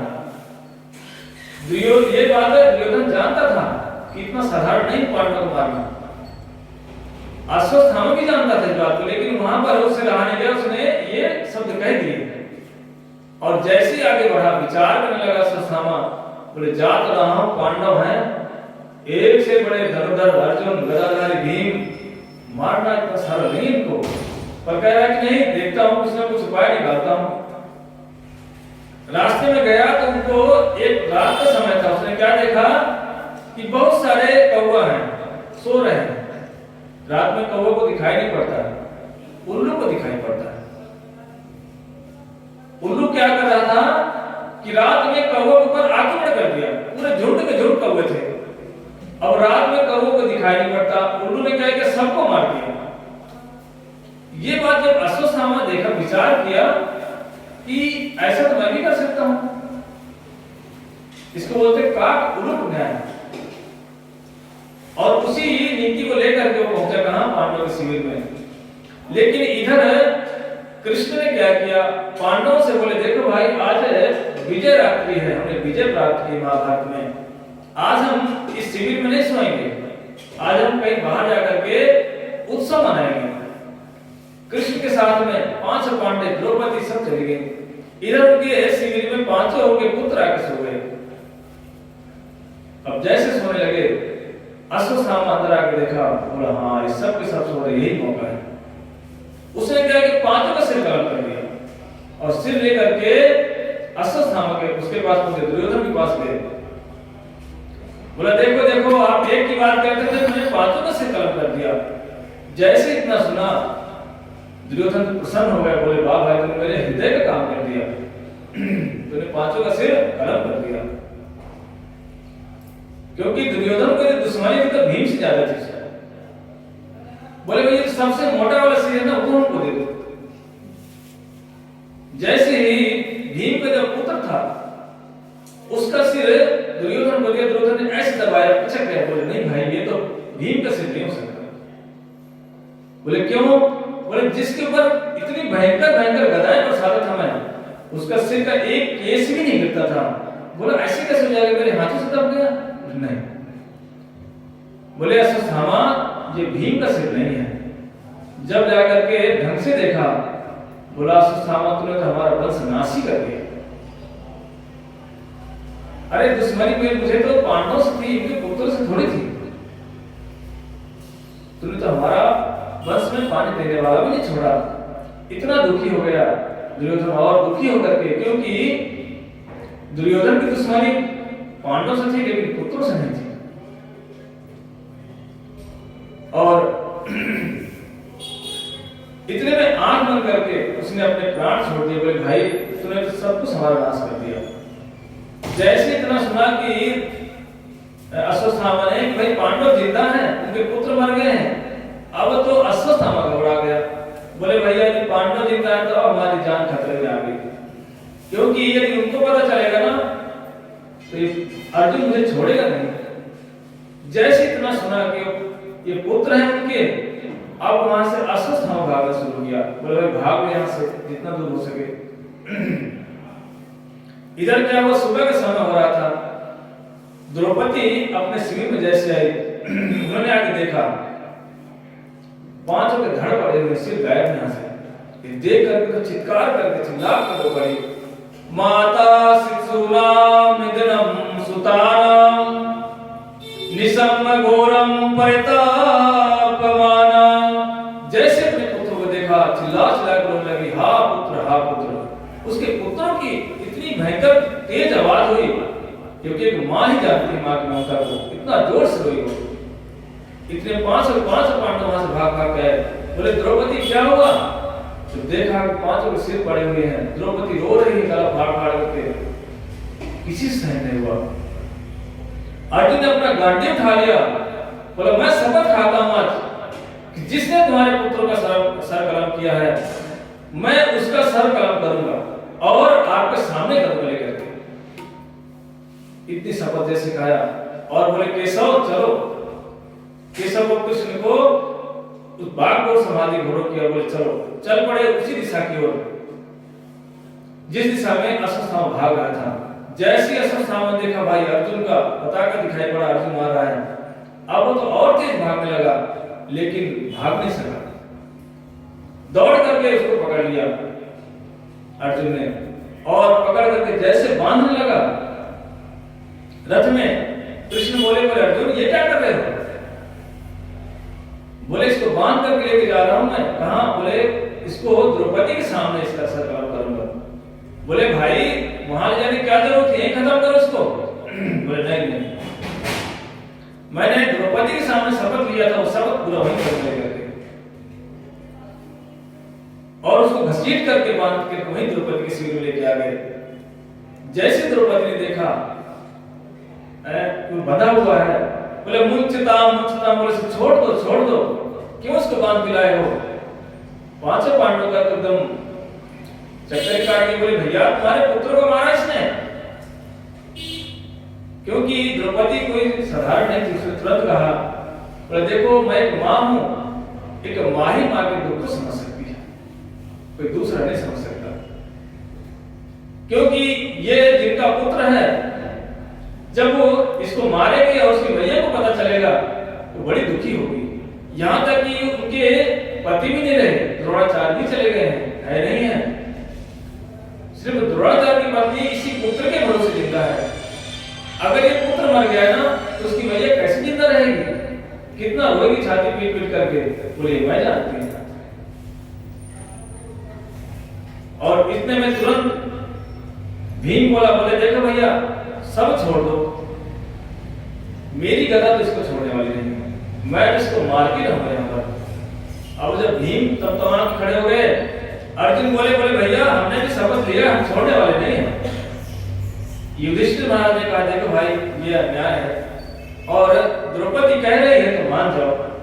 बोले सब कोई मान जाए, बोले मैं, अर्जुन बोला मैं नहीं मानूंगा, भीम बोले मैं तो मानूंगा नहीं। अब तो बड़े सामंजस्य से फंस गए, करे तो करे क्या। इतने में अर्जुन तुरंत भगवान कृष्ण के पास बोले हे ठाकुर जी कुछ उपाय बताओ, हम इस परिस्थिति में क्या करें, मारे या छोड़े, कुछ समझ नहीं आ रहा हमारे। लेकिन कृष्ण बोले देखो भाई 10 प्रकार के लोगों को नहीं मारना चाहिए। बोले मत्ता प्रमत्ता उन्मत्ता सुप्तम बालम स्त्रियम जड़म वीरतम भीतम न धर्मविद। बोले छोटे बच्चे को भी नहीं मारना चाहिए, सोया हुआ बालक हो उसको तो कभी भी नहीं मारना चाहिए, स्त्री को नहीं मारना चाहिए, शराब पी के शराब पड़ा हो उसको कभी नहीं मारना चाहिए। बहुत सारे, बोले ब्राह्मण को नहीं मारना चाहिए। 10 प्रकार के कारण होता है। उन्मत्त हो, कोई पागल हो, कभी उसको नहीं मारना चाहिए, चाहे कितना गाली दोगे, चाहे पत्थर से तुम्हारे मार रहा हो, वहां से हट जाओ, क्योंकि वो पागल है भाई, उसे तुम क्या करोगे। एक शराबी शराब पी के मारा, उसे तुम मारने लगो, उसका तो नशे में धुत है, उसे क्या है, उसको कभी नहीं मारना चाहिए। छोटा बच्चा कितना भी गलती करे उसको नहीं मारना चाहिए। सहन करना चाहिए। ऐसा ये शास्त्र में लिखा है, न धर्म न रिपु धर्मिक, ऐसे शत्रुओं को नहीं मानना चाहिए। तब जाकर के अर्जुन बोले प्रभु कुछ तो उपाय बताओ। बोले देखो अर्जुन, मैंने शास्त्र में सब कुछ लिख दिया है। बोले कि ब्रह्म बंधुर न हंतव्य आतताई बदाहरम, बोले ब्राह्मण को कभी मारना नहीं चाहिए और आतताई को कभी छोड़ना नहीं चाहिए। बोले अर्जुन आप निर्णय कर लो। कृष्ण इतना बोलकर जैसे चुप हुए, अर्जुन विचार करने लगे। बोले भैया ये टेढ़ा आदमी टेढ़ी बात ही करता है, कभी सीधी बात नहीं करता है, तो ये टेढ़ा टेढ़ा बोल दिया। बोले जैसा इसका टेढ़ा काम और टेढ़े शब्द भी निकल गए। लेकिन अर्जुन बोले मैं भी कम नहीं हूँ, मैं भी आपसे श्रीमद् भगवद गीता सुन चुका हूँ 700 श्लोक वाली। बोले मैं सब कुछ जानता हूँ क्या कहना चाहते हैं। बोले ठीक है कृष्ण, मैं समझ गया। विचार किया तुरंत। बोले ब्राह्मण पुत्र है, इसको मारना नहीं चाहिए, लेकिन इसने जो काम किया है वो ठीक नहीं किया, आतताई वाला काम किया है, इसलिए इसको मारना भी चाहिए। इसलिए उन्होंने विचार करके क्या किया, उसका सिर पकड़ा, मुंडन करके और जो मणि थी उसको निकाल लिया। कहते सम्मानित व्यक्ति हो उसका अपमान कर दो, मारो मत। वो जब जब उस घटना को याद करेगा तब तब मरेगा। एक बार जान से मार दोगे मर जाएगा, लेकिन यदि अपमान कर दिया किसी सम्मानित व्यक्ति का, वो जब जब इस बात को सोचेगा तब तब उतनी बार मरेगा। इसीलिए उसका मुंडन करके और शिविर से धक्का मार के निकाल दिया। अब तो इतना अपमानित हुआ, उससे वो अपमान सहन नहीं हुआ। उसने विचार किया मैं इनसे जरूर पांडवों से बदला लूंगा। इधर भगवान कृष्ण बोले देखो भाई पांडव, हमको बहुत दिन हो गए यहाँ रहते हुए, युद्ध भी पूरा हो गया, हमको द्वारका जाना है, तो भाई द्वारका का भी थोड़ा ध्यान देना चाहिए। जैसे कृष्ण द्वारका के लिए जाने के लिए कदम उठाए और एक पैर अपने उसे गाड़ी पर रखे, इतने में एक अबला चिल्लाने लगी। बोले पाई पाई महायोगिन देव देव जगतपते। इतना जोर, बोले रक्षा करो रक्षा करो। कृष्ण ने विचार किया, 500 पांडवों ने क्या किया, अपने अपने अस्त्र शस्त्र लेके खड़े हो गए। बोले ये कौन है? तब पहचाने, बोले भैया कोई नहीं, तो उत्तरा है, अभिमन्यु की पत्नी है। ऐसे कैसे हो गया? कहते हैं कि जब पांडव लोग कृष्ण को विदा कर रहे थे, सब के सब लोग बाहर आ गए थे और घर के अंदर कौन थी? बोले उत्तरा उनके घर के अंदर थी, गर्भवती थी। अश्वत्थामा ने विचार किया यही मौका है, बोले इनका मैं वंश नाश कर दूंगा, क्योंकि इसे जो गर्भवती है इसके बच्चे को मार दूंगा, इनका आगे वंश चलेगा ही नहीं। और इतने में कृष्ण ने तुरंत देखा, बोले ये तो उत्तरा है। बोले क्या हुआ उत्तरा? बोले हे प्रभु मेरी रक्षा करो, मेरी रक्षा करो। बोले क्या हुआ है? बोले मेरे पीछे कोई एक तपता हुआ सिर कोई अंगार आ रहा है, मुझे जला दे रहा है, मेरी रक्षा करो। कृष्ण ने जैसे देखा, बोले ओ ये तो अश्वत्थामा का काम है, बोले तो बड़ा गलत काम कर रहा है। भगवान तुरंत उनके गर्भ के अंदर प्रवेश कर गए और जाकर के जो ब्रह्मास्त्र छोड़ा था उसने, उस ब्रह्मास्त्र को निरस्त कर दिया। भगवान ने और भक्त की रक्षा की, और ये सौभाग्य सिर्फ एकमात्र उत्तरा को प्राप्त हुआ है। नहीं प्राय माताओं घर में भक्त लोग तो आए हैं, तो किसी के प्रहलाद आए, किसी के भक्त लोग आए, लेकिन भगवान और भक्त एक साथ गर्भ में एकमात्र उत्तरा के घर में प्रवेश किया। बोलो भक्तवत्सल भगवान की जय। बोलो वृंदावन बिहारी लाल की जय। जय जय श्री राधे।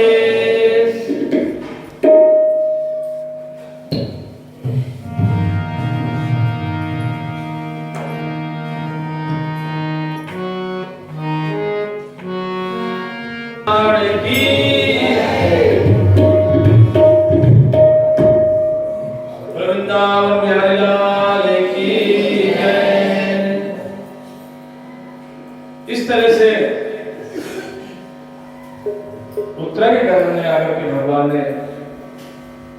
उनकी भी रक्षा की। और जैसे भगवान जाने की तैयारी कर रहे थे, इतने में कुंती बुआ गई। बोले प्रभु, सब कुछ कुंती को वहीं खड़े खड़े देख रहे थे। कुंती बुआ भी आके स्तुति करने लगी,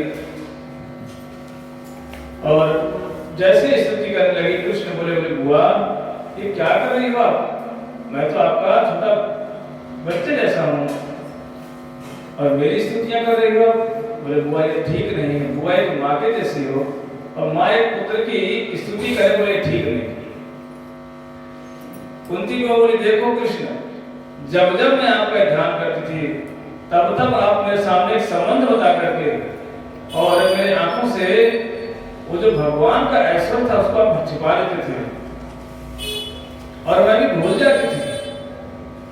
लेकिन कृष्ण आज आप कुछ न बोल, चुपचाप खड़े रहो, मैंने आज सब कुछ देखा है। बोले अपने जीवन में मैंने सब कुछ, सब जगह आपको मैंने देखा, सब जगह आप हमारी रक्षा ही करते थे। आज तुमने प्रत्यक्ष देखा कि आज तो हमारा पूरा वंश नाश ही हो जाता, उस समय भी आप हमारी रक्षा कर रहे हो।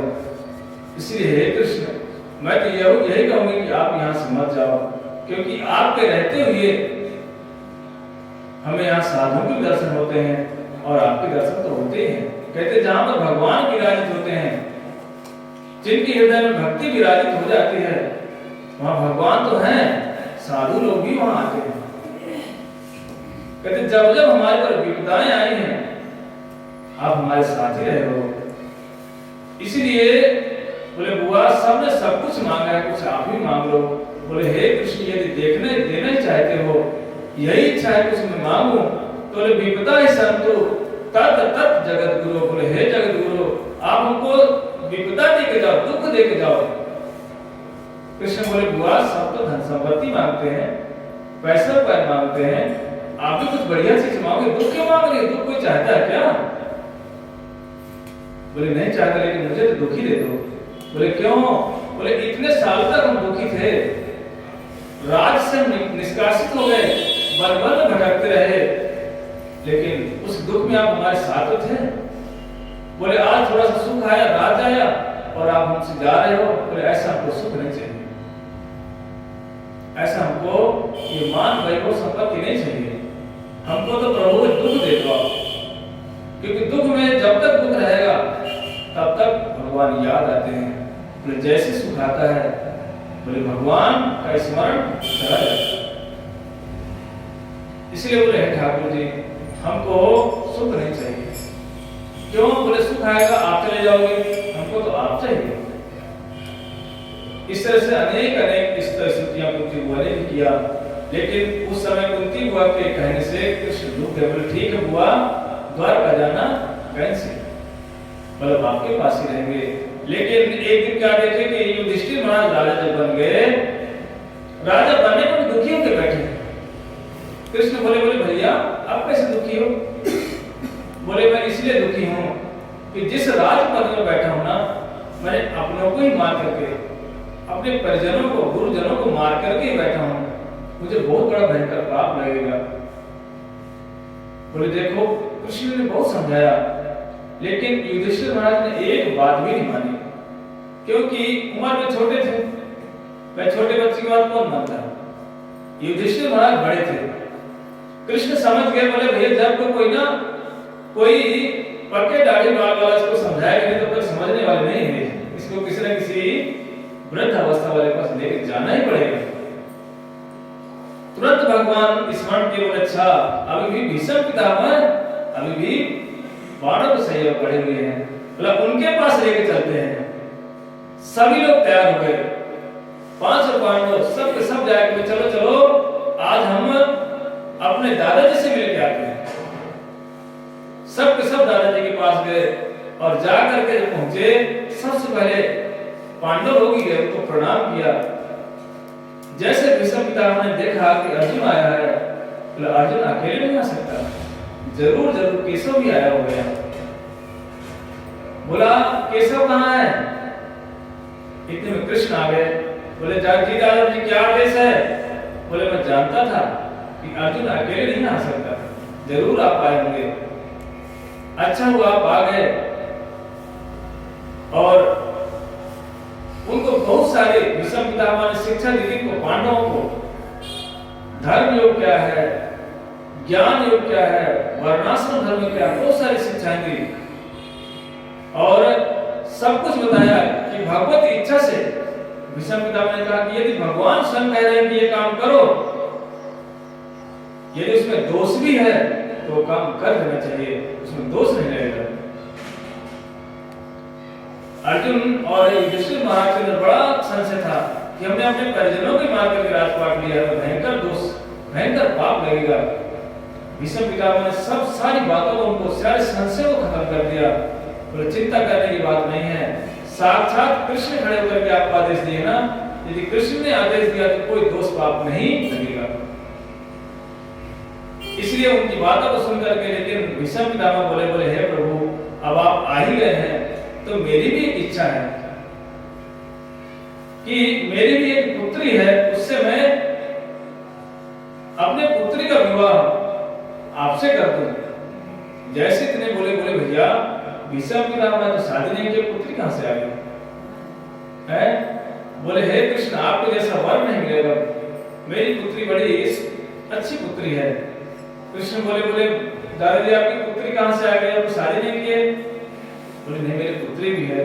बोले इतिमति रूप कल्पिता कृष्णा भगवती सात्वतां पुंगवे विधोमनी। बोले मेरी मति रूपी पुत्री है, शुद्ध मति मेरी, इस मति को मैं चाहता हूं कि आपके चरणों को आश्रय लेकर के भगवत भजन करने लगे, मेरी मति रूपी पुत्री। कृष्ण बोले तथास्तु, वो भी स्वीकार कर लिया। बोले कि देखो कृष्ण जब तक, भीष्म पितामह बोले हे कृष्ण मेरी एक लास्ट इच्छा है। बोले बताओ। बोले जब तक मैं अपने प्राण न छोड़ूं तब तक आप मेरे सामने खड़े रहो। अब कृष्ण का तो मुंह लटक है। बोले भैया ये तो इच्छा मृत्यु वाले हैं भाई, ये तो इच्छा मृत्यु वाले हैं, कब जाएंगे, कौन से कल्प में जाएंगे, कोई ठीक नहीं है। अब कृष्ण सामने खड़े हुए पितामह के मुंह लटकाए खड़े हैं। कृष्ण बोले देखो, भीष्म पितामह बोले देखो कृष्ण लटका हुआ मुंह हमको नहीं चाहिए, प्रसन्न चित्त खड़े हो। कृष्ण बोले दादाजी जाओगे कौन से कल्प में, क्योंकि आपकी इच्छा मृत्यु है आपकी, कब तक जब रहो कोई पता नहीं है, मैं यहीं खड़ा रहूंगा, फिर आगे का राजपाट कौन देखेगा। लेकिन भीष्म पितामह बोले कुछ पलों का बस कुछ क्षण के लिए आप मुस्कुराते रहिए, क्योंकि ये आपकी मुस्कान को मैं जानता हूं। बोले यही मुस्कान है जो पूरे महाभारत को खत्म कर दिया। एक एक मुस्कान से एक एक व्यक्ति का, बोले इसी प्रेम में चितवन से आपने क्या किया, सबकी आयु का हरण कर लिया था।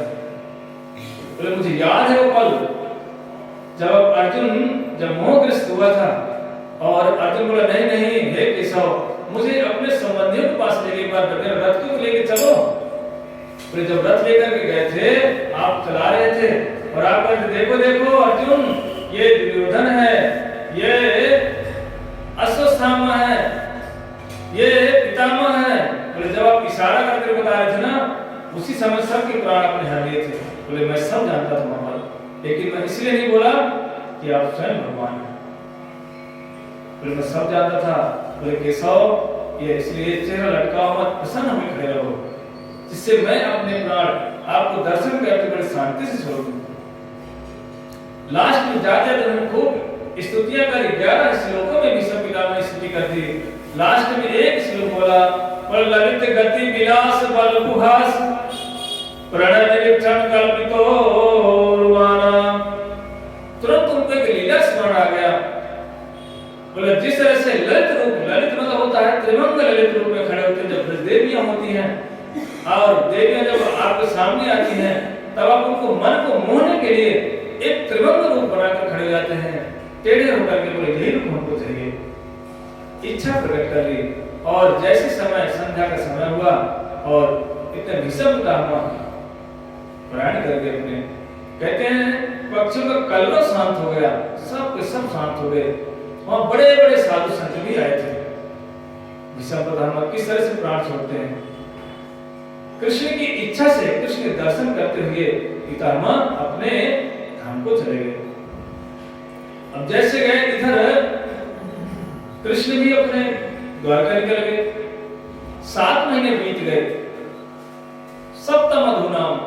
7 महीने हो गए।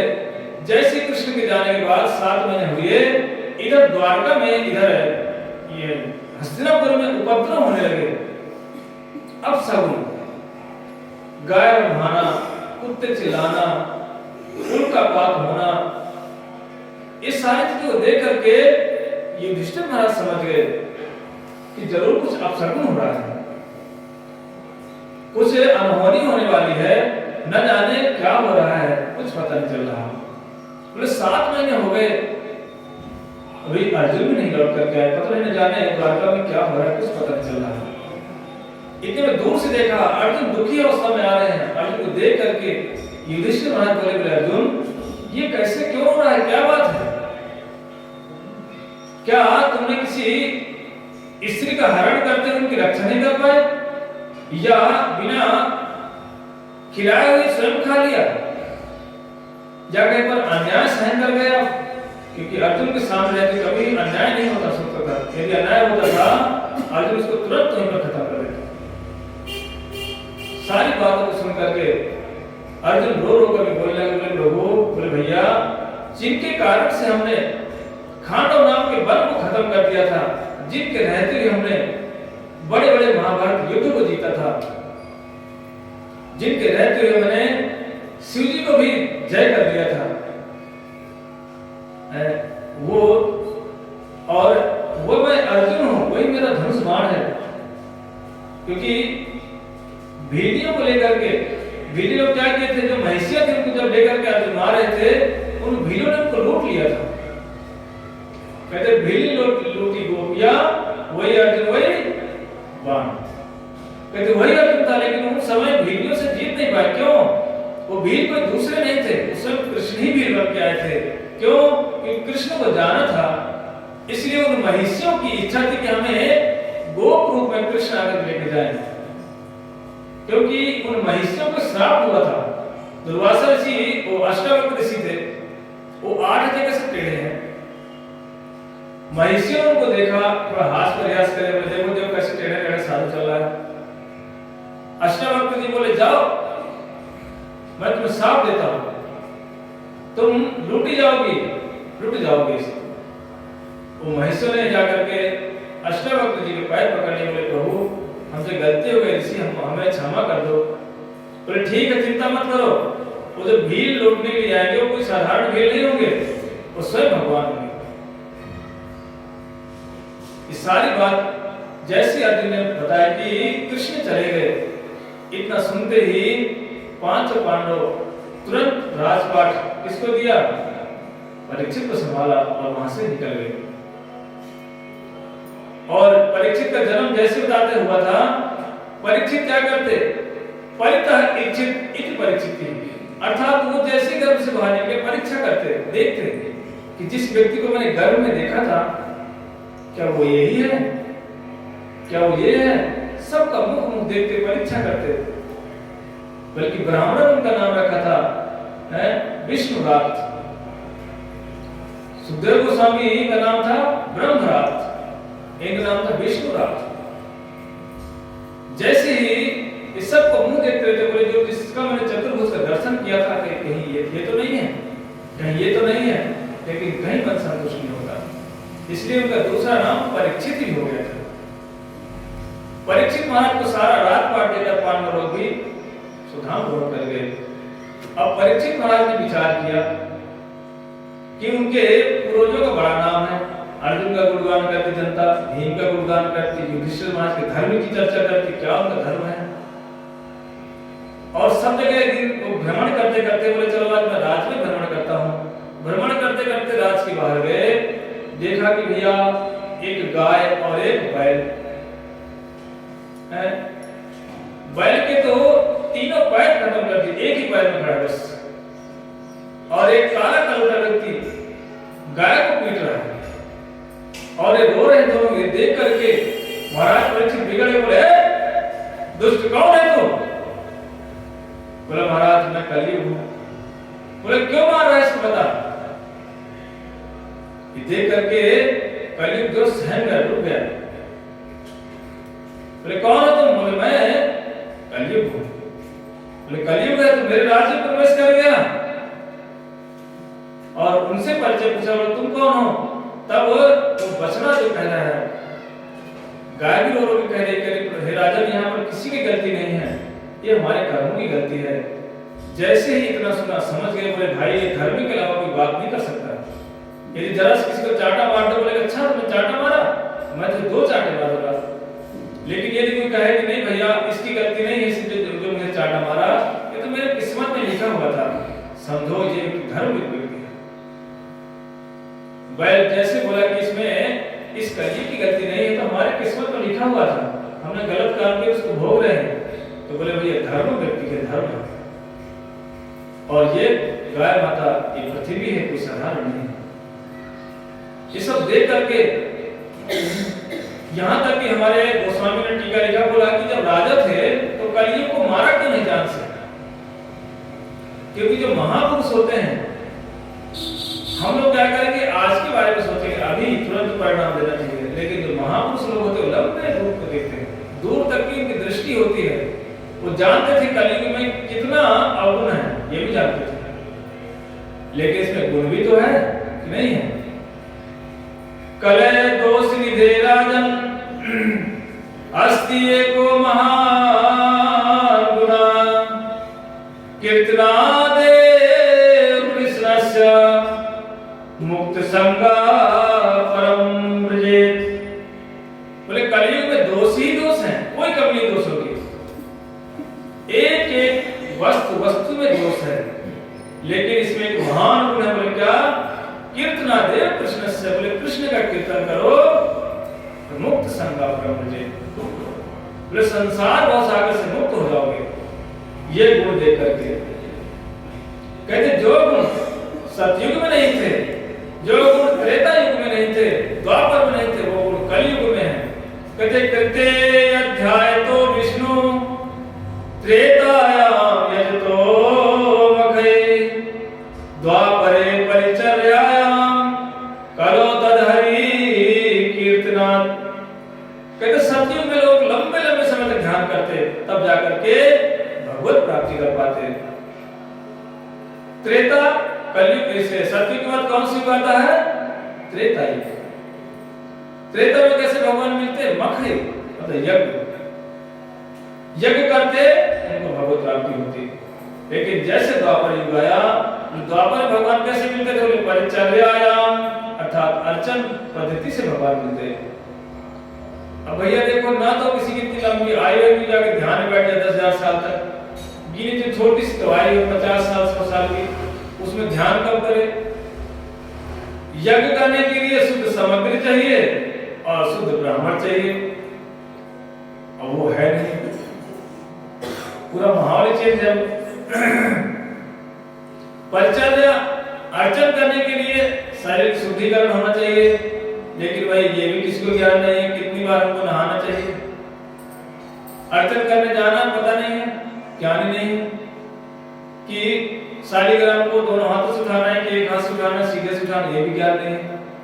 बोले अर्चन नहीं हो सकता। तो बोले कलयुग, बोले कलयुग में सारे दोषों को साइड करके भगवान नाम से ही भगवान मिल जाएंगे।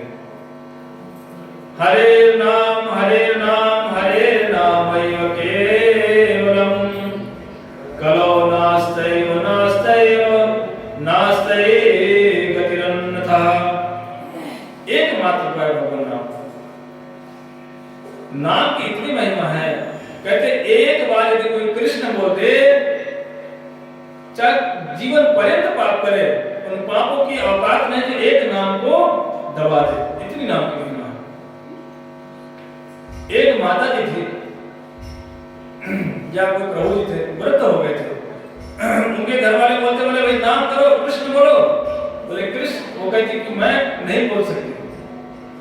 बोले बोल तो सही, भगवान का नाम बोल, राम बोल, कृष्ण बोल। बोले नहीं बोल सकती, बड़ी जिद्दी स्वभाव की थी। लेकिन एक गुस्से से आके बोला, बोले मैं नहीं बोलती कृष्ण। साधु महात्मा ने कहा, बोला अच्छा वो बोल दिया श्री कृष्ण, एक बार श्री कृष्ण बोला है। अब जैसे वो मरी, मर करके यमराज के दूत लेके गए, बोले कि यमराज से बोले इसके बोले एक भी पुण्य नहीं है, इसने जीवन पर्यंत उल्टे काम किए। बोले भाई ढूंढो तो सही, शायद कहीं कुछ किया हो। बोले नहीं किया इसने कहीं। ढूंढते ढूंढते चित्रगुप्त बोले हाँ एक बार इसने कृष्ण बोला था किसी साधु के कहने पर जबरदस्ती से। तो बोले ऐसा करो कि एक कृष्ण नाम का फल इसको पहले दे दो। बोले ठीक है दे दो। बोले लेकिन बताएगा कि इसका फल क्या है? भाई एक बार इसने कृष्ण बोला, इसका फल क्या है इसको किसी को पता नहीं है। बोले ऐसा करो चलो शिव जी के पास चलते हैं। बोले शिव जी हर समय भगवान नाम करते हैं, माला हाथ में होती, ध्यान मुद्रा होती उनकी। बोले शिव जी के पास चलते हैं। शिव जी के पास गए। बोले हे शिव जी महाराज, यहाँ तक बताते हो जी बोला मैं पैदल नहीं जाऊंगा। बोले कैसे जाओगे? बोले कंधे में उठा के चलो। तो यमराज को तो अपने कंधे में उठा के चले गए शिव जी के पास। शिव जी ने जैसे देखा धर्मराज यमराज जी को दूर से प्रणाम किया, क्योंकि यमराज कौन है? बोले वैष्णव है, साधु है। शिव जी ने प्रणाम किया। धर्मराज बोले नहीं शिव जी प्रणाम मत करो, ये तो साधारण भोगी जीव है।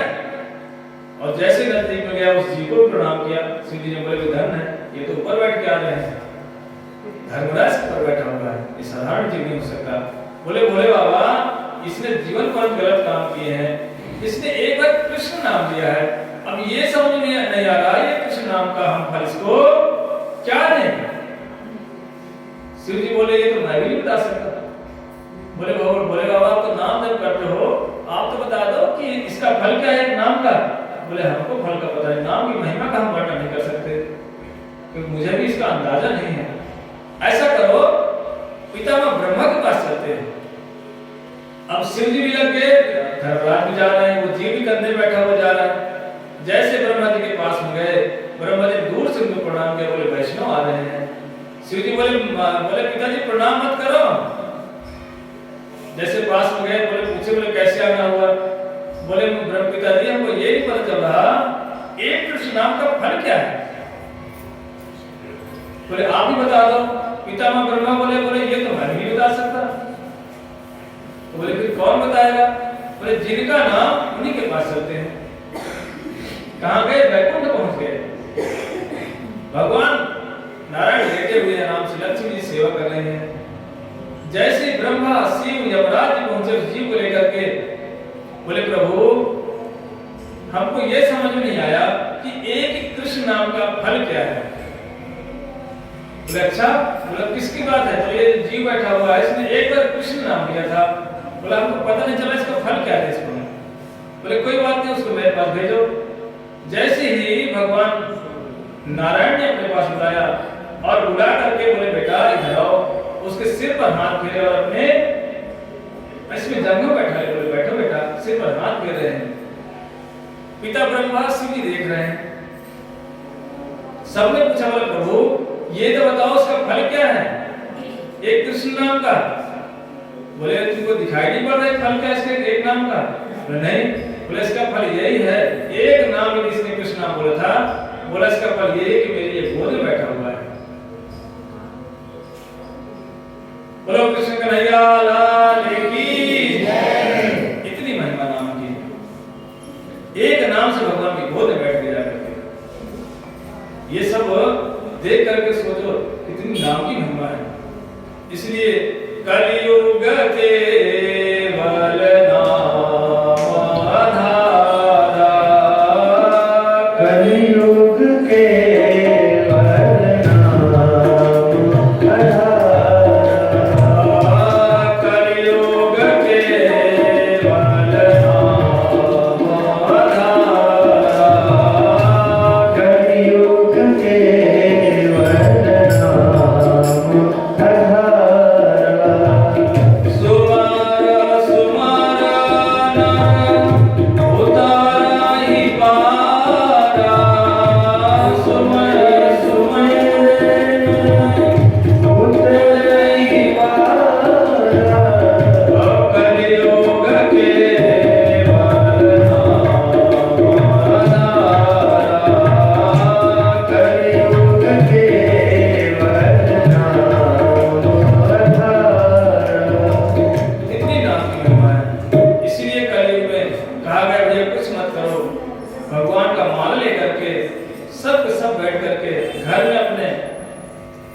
कहीं नहीं चल सकते, वृद्ध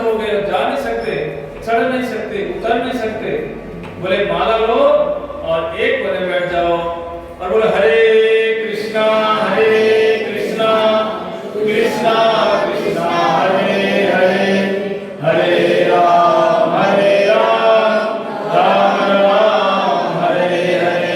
बोलो हरे कृष्णा कृष्णा कृष्णा कृष्णा हरे हरे हरे राम राम राम हरे हरे। बोले कुछ मत करो, बैठ के भगवान का नाम करो, इतनी नाम की महिमा है। इसीलिए महाराज परीक्षित ने जब देखा, बोले इतना गुणवान व्यक्ति है, बोले ठीक है, बोले मेरे रथ से बाहर चले जाओ। कली बोला महाराज पूरे पृथ्वी में तो आप ही राजा हैं, हम कहाँ जाएं? बोले ठीक है, हमको कहीं स्थान दे दो। बोले ठीक है, तुमको 4 जगह स्थान देता हूँ। अभ्यर्थी स्तस्तदा स्थानादिकलये ददौ दूतं पानं विस्त्रियं सूना यत्रा धर्मस्य चतुर्विधा। बोले 4 स्थान देते हैं, किनको? कलियुग को। बोले जहां पर है मांस कटता है, बोले वहां तुम रहो। जहां पर ताश के पत्ते खेले जाते हैं, बोले कलियुग तुम वहां वास करो। और जहां पर विचार होता है, बोले वहां पर तुम रहो। और जहां पर लोग शराब पीते हैं, ठेके पे जाकर वहां वास करो। कल ही बोला महाराज चारों को चारों जो आपने रूम दिए ना, ये नॉन अटैच, एक भी एसी वाला रूम नहीं है, आपने साधारण सा रूम दे दिया। बोला महाराज मेरे अंदर एक गुण भी तो है, मान लो अवगुण है ठीक है, पर मैं गुणवान भी तो हूँ, कम से कम एक तो एसी रूम दे दो। बोले एक हाँ, इसको एसी रूम देना पड़ेगा, वो भी कौन सा? अटैच बात है। क्यों? इसमें एक गुण भी है। बोले क्या? कीर्तना देव कृष्ण। बोले ठीक है, आपको एक बढ़िया जगह देते हैं। बोले कहां पर? बोला पुनस्याच मानायात जात रूप मदात प्रभो ततो अंतम मृतम कामम रजो वैरांच पंचमम। बोले 5वां स्थान और दे दिया कलियुग को। बोले कहां रहोगे? बोले अब मैं सोने में वास करूंगा, जो गोल्ड होता है। बोले जाओ इसमें वास करो। सोना मतलब गोल्ड, ज्वेलरी जिसको बोलते हैं। बोले इसमें वास करो। अब बोले कलियुग बोला हाँ अब ठीक जगह मिल गई एक। बोले चारों के चारों जगह ना गड़बड़ वाली जगह थी, बोले ये का स्थान बढ़ दिया आपने। अब बोले बढ़िया सा नींद आ जाएगी मुझे। जैसे ये स्थान मिला, समय अनुसार आने पर एक दिन महाराज परीक्षित शिकार खेलने के लिए वन में गए और वन में जाकर के उनको प्यास लगी और समीप ऋषि के आश्रम पहुंच गए। जैसे समीप ऋषि के आश्रम गए, प्यास के मारे उन्होंने ऋषि को आवाज लगाई। बोले पानी पीने के लिए जैसे आवाज लगाई, ऋषि को ध्यान मुद्रा में थे, वो यहाँ पर नहीं थे, वो भगवान के चिंतन में लग गए थे।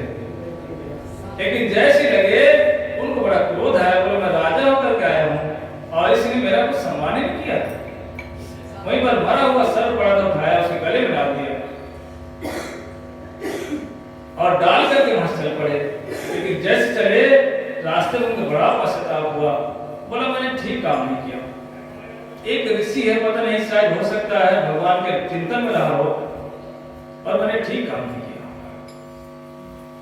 यहाँ पर बहुत सारे टीकाकार ने टीकाएं करी। लोग कह रहे थे सीधा सीधा कि परीक्षित ने कलियुग को सोना में स्थान दे दिया और उसके सिर पर मुकुट था, इसलिए उसके सिर पे मुकुट पे बैठ गया कलियुग। लेकिन ऐसा नहीं था। ये बहुत बड़ी भ्रांति फैली है। बड़े बड़े कथावाचक की बात कहते हैं, किसको बताएं? आप भी सुनते हो कथा, ये स्पष्ट बात आपने सुनी होगी। बड़े बड़े कथावाचक कहते हैं कलियुग महाराज परीक्षित के मुकुट में बैठ गया था, इसलिए उनकी बुद्धि भ्रमित हो गई। पर ऐसा नहीं है, हो ही नहीं सकता। जिसको बचपन में गर्भ में भगवान इसकी रक्षा कर रहे हैं, दर्शन दे रहे हो, वो क्या उसकी बुद्धि भ्रमित हो जाएगी? इसमें बहुत सा सिद्धांत है। कहते हैं भगवान की इच्छा हुई थी, क्योंकि महाराज परीक्षित को भगवान बुलाना चाहते हैं अपने पास जल्दी, इसीलिए पहला कारण। दूसरा कारण क्या था? दूसरा कारण यह था सुखदेव गोस्वामी से उनको मिलाना था। तीसरा कारण यह था भगवान को भागवतम को प्रकाशित करवाना था। ये बात आपने कहीं नहीं सुनी होगी, सुना किसी ने कहीं? कथावाचक बोलते तो हैं, लेकिन ये बात कहीं नहीं सुनी होगी आपने। ये हमारे गोस्वामी भगवान ने टीका लिखी है, बोला ये तो भ्रम फैला हुआ, ये भ्रम ठीक नहीं है। बोले कि भगवान की इच्छा हो कि भागवतम को प्रकाशित कराना है, बोले भगवत इच्छा से ऐसा हुआ है। बहुत सारे कारण थे, यहां तक कि जैसे ही समीक ऋषि के गले में सर्प डालकर आ जाए, इतने में श्रीधर ऋषि का जो पुत्र था उनको किसी ने बता दिया, बोला कि आपके पिताजी के गले में एक राजा आया था, सर्प डाल के चला गया। तुरंत उन्होंने जाकर के कौशिकी नदी में जाकर के संकल्प लिया, बोला जिसने भी ये घृणित काम किया, जिस राजा ने, जिस गुलामगार ने ऐसा काम किया है, बोला सप्तम दिवस में जाकर के यही सर्प उसको दंशन कर देगा। इतना जब भयंकर साप दे दिया, लौट करके आए पिता के पास, समीक ऋषि के पास बैठकर जोर जोर से रोने लगे। कौन? श्रीधर ऋषि का पुत्र। जैसे समीक ऋषि की नींद खुली, उन्होंने देखा उस सर्प को निकाल कर दूर फेंक दिया। बोला बेटा क्यों रो रहे हो? सारी बात बता दी। बोला पिताजी आपके गले में किसी ने सर्प राजा डाल दिया था और मैंने उसको साफ दे दिया है। जैसे ही समीक ऋषि ने ध्यान से देखा, बोलो ये तो महाराज परीक्षित आए थे। बोले बेटा तुमने बहुत गलत काम कर दिया है, तुमने जो साफ दिया है ना बहुत गलत काम किया। बोला ये जो साफ दिया, इस साप का भागीदार, पाप का भागीदार, बोला बेटा तू बन गया। देखो ये होते हैं साधु पुरुष के काम। यदि गलत काम होता ना तो ऋषि भी क्या बोलते? बोले बेटा तुमने ठीक किया, ये राजा ठीक नहीं था।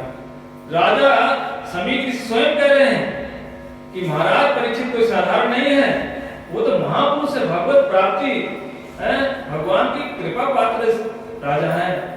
बोले बेटा तुमने गलत काम कर दिया। अब क्या होगा? वो राजा मर जाएंगे और बिना राजा के जब राज्य चलता है वहां पे विचार हो जाता है, चोर आ जाते हैं, लुटेरे आ जाते हैं। बोले जब चोर आएंगे, किसी की बहन बेटे लूटेंगी, बोले पाप होगा और उस पाप के भागीदार हम दोनों बन जाएंगे, मैं भी बनूंगा और बेटा तू भी बनेगा।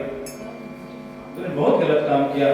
एक महापुरुष महाराज परीक्षित तुमने साथ दे दिया, पर कहीं से भी ठीक नहीं किया, बोला इसका फल तुझे भोगना पड़ेगा। ऐसे बता रहे उदाहरण दे करके कि जैसे एक पुत्र होता है, यदि गलत काम करके आ जाए तो पुत्र गलत काम किया लेकिन सजा कौन भोगता है? माता और पिता भोगते हैं। माता पिता ने गलत काम नहीं किया, उस बच्चे ने गलत काम किया है, लेकिन उसका फल माता पिता को भोगना पड़ता है। राजा है, यदि उस राज्य का कोई व्यक्ति जाकर किसी दूसरे राज्य में गड़बड़ कर दे तो उस राज्य में उस राजा को भी इस गलती को भोगना पड़ता है। बोले भाई ये तुमने ठीक काम नहीं किया, अब वो श्रृंखला होगी, उसके पाप के भागीदार हम, मैं भी बनूंगा और आप भी बनोगे। बोले ये राजा कोई साधारण नहीं। कई लोग बोलते हैं कि राजा जो मुकुट पहने था वो मुकुट ठीक नहीं था, इसलिए उनको कलीब के मुकुट में चढ़ के बैठ गए। नहीं, ये जो कुछ भी हुआ, क्योंकि फल से पता चल जाता है कि क्या सही क्या गलत हो रहा है। उनकी गति क्या हो गई? यदि गलत होता, भाई गले में सर्प डालना क्या पाप है? यदि गलत काम होता, पाप होता, उनको नरक वास होता, लेकिन उन्हें क्या हुआ? साधु का संग मिला। तो कैसे कह सकते हैं कि भाई वो पाप हुआ है? नहीं, ये सब भगवत इच्छा से हुआ था। इसीलिए जैसे राजा को तुरंत समीक ऋषि बोले, अपने शिष्य को भेजा, बोले जाओ राजा को सूचना दे दो। इतना समीक ऋषि पश्चाताप कि अपने पुत्र को डांटा खूब, बोला तुमने सर्वनाश कर दिया, ऐसा राजा अब पृथ्वी पर नहीं आएगा। और जाकर के तुरंत उनको सूचना दी। उनको जैसे पता चला तुरंत उन्होंने स्वीकार किया। महाराज परीक्षित ने बोला हो भाग्य, अच्छा हुआ मुझे श्राप मिल गया। और तुरंत जाकर के राजपाट सब कुछ अपने पुत्र को दिया और वहां से कपड़े उतारे और सीधे गंगा जी के तट पर पहुंच गए और जाकर के बैठ गए। बहुत सारे ऋषि संत लोग आ गए बिना बुलाए, निमंत्रण के आए और सबसे पूछ रहे हैं म्रियमाणम किम कर्तव्यम, बोले मरने वाले को क्या करना चाहिए?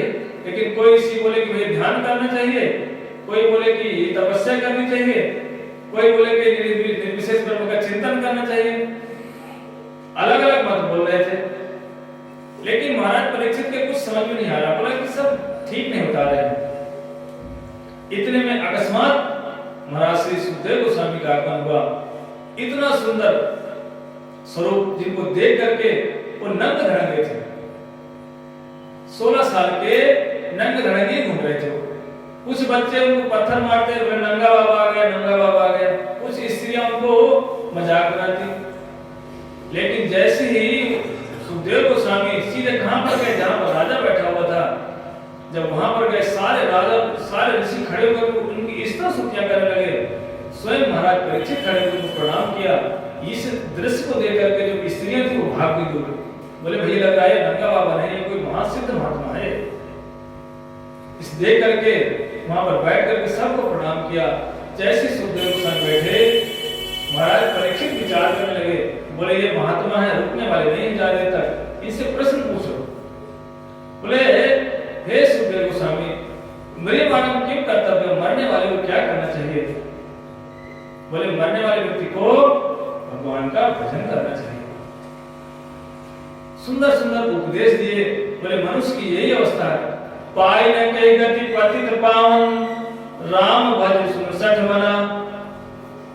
बोले ये मन इतना सठ है कि भगवान का भजन नहीं करता। मरने वाले सब है 7 दिन में, पर कहो कि मन को भाई भजन करो, भजन नहीं करेगा। इसीलिए बहुत सारे उदाहरण दिए कि यदि जीव भगवान की कथाओं को नहीं सुनता तो उसके काम नहीं है। बोले क्या है? बोले सांप पे रहने का स्थान है। विले बतोर प्रभु विक्रमाणा, ये नाश्रमता कर्णपुटे नरस्य,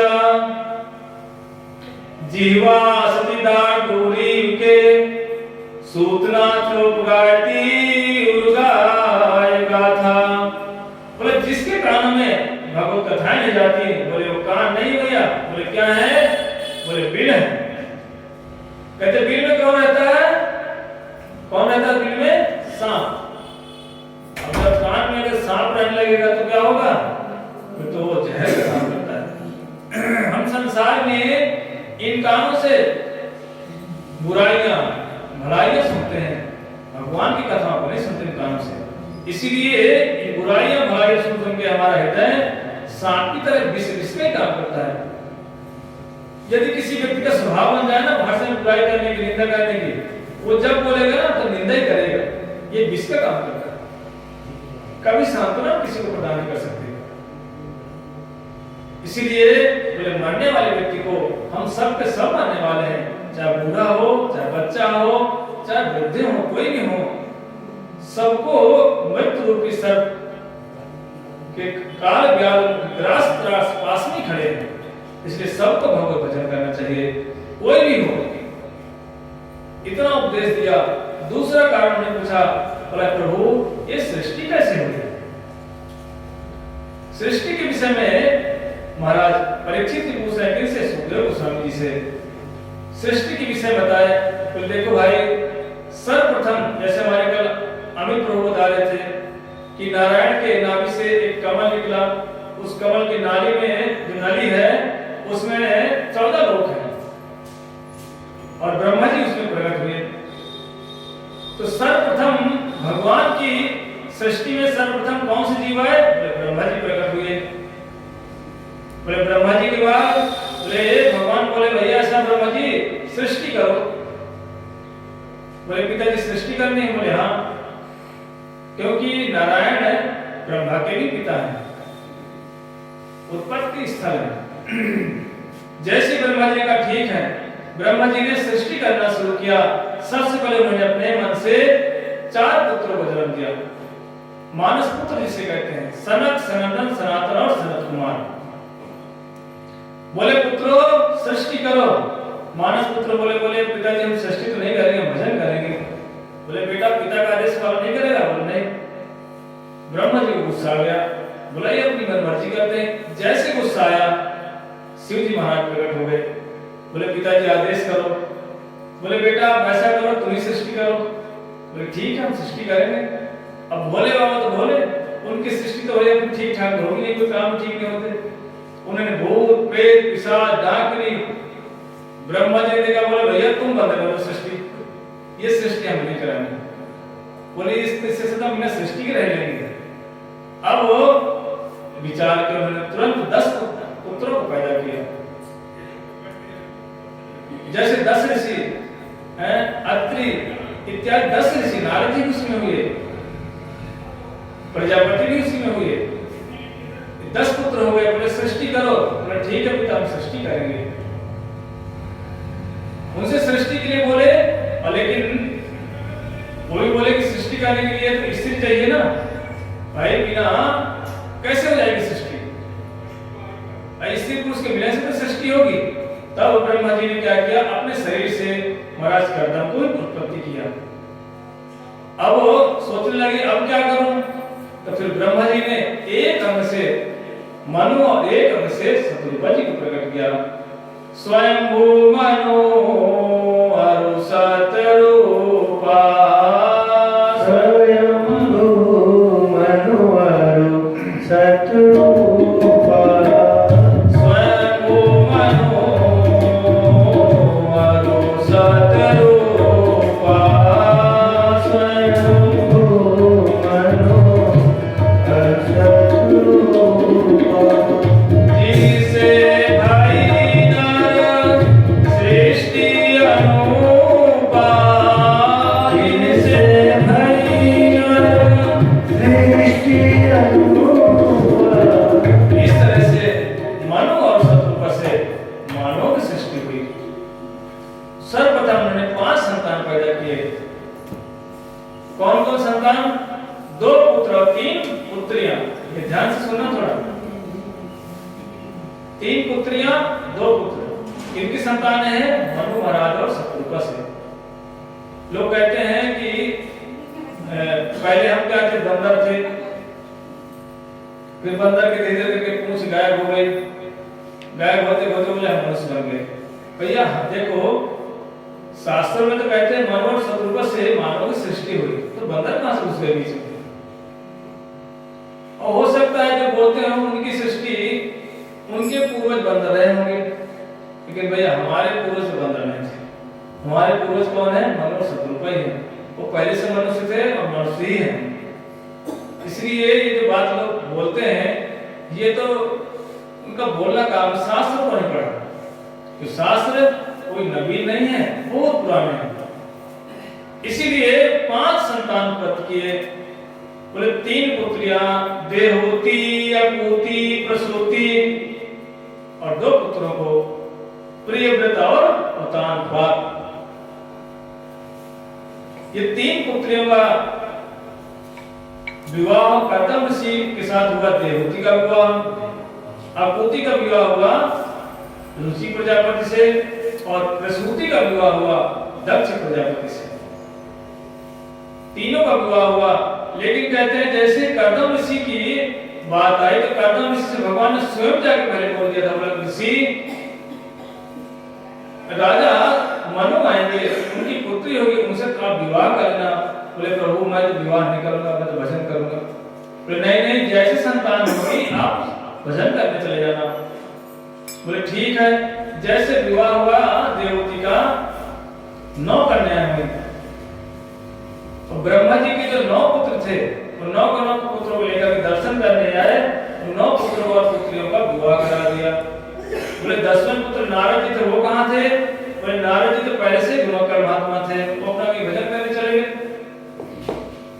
अब जैसे ही कर्दम ऋषि के 9 पुत्रियों का विवाह हुआ, कर्दम ऋषि बोले भाई हम तो जा रहे भजन करने। देवहूति बोली प्रभु आप भजन करने चले जाओगे तो मेरा सहारा कौन होगा? तब उनको याद आया, बोले भगवान ने कहा था मैं आपका पुत्र बन करके आऊंगा। बोले भगवान आएंगे। तब जाकर उनका एक पुत्र हुए, कौन? कपिल भगवान। बोलो कपिल भगवान की। कपिल भगवान का आगमन हुआ। कपिल भगवान जैसे ऊपर आए, कर्दम ऋषि को प्रणाम करके जाने लगे। अब एक यहाँ पर विचार है कि भाई भगवान घर में आए हैं और हम कहाँ जा रहे हैं? वन में जा रहे हैं। बोले भैया भगवान के लिए वन में जाते हैं लोग, भगवान तो घर में आए वन क्यों जा रहे हैं? बोले बहुत सारे कारण हैं।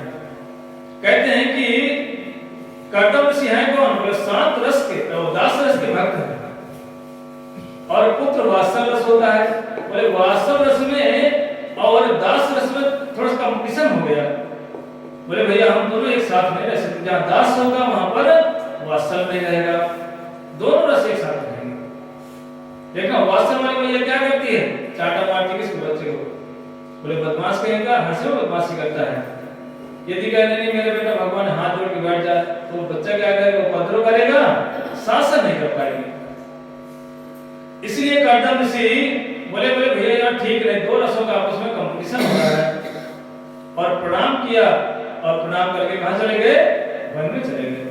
इधर है कपिल भगवान से धीरे धीरे करके बड़े हुए, लास्ट में देवकी ने खुद उनसे पूछा बहुत सारे प्रश्न कि प्रभु ये बताओ एक स्त्री को क्या करना चाहिए? तब कपिल भगवान कहते देखो, एक स्त्री जब तक कन्या रहे, छोटी बच्ची रहे, कहते उसको अपने पिता के आश्रय में ही रहना चाहिए, और जब बोले यदि वो बड़ी होकर शादी हो गई तो बोले जब शादी हो जाए तो अपने पति के आदेश निर्देश में ही रहना चाहिए।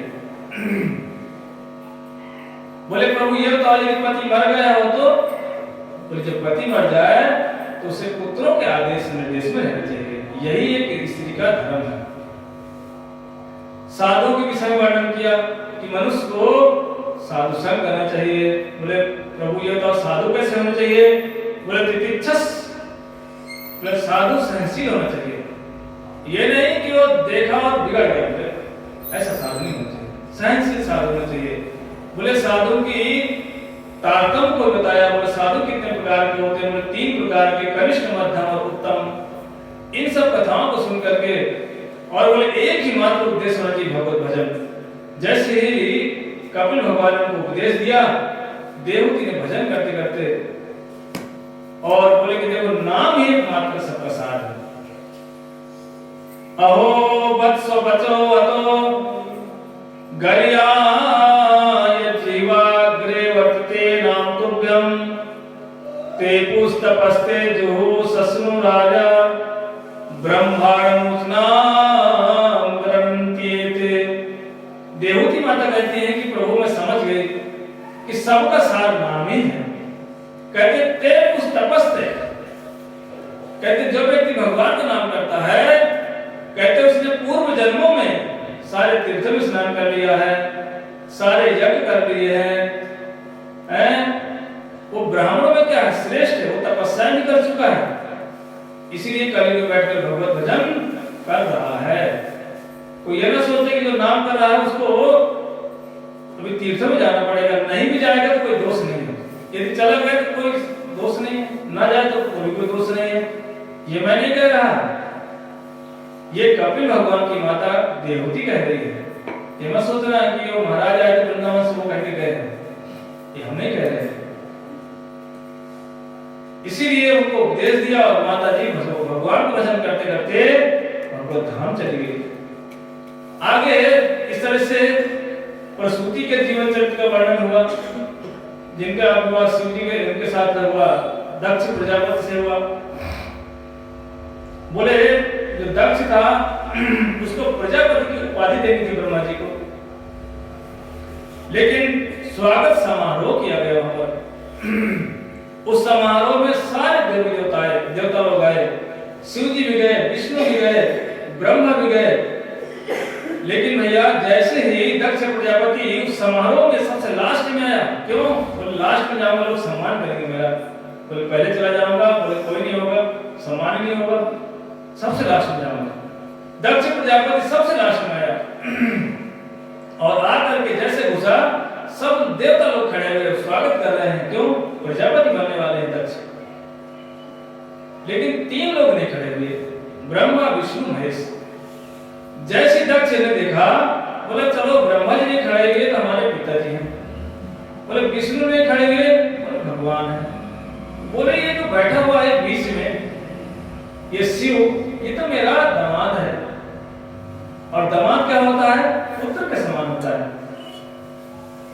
बोले ये क्यों नहीं खड़ा हुआ?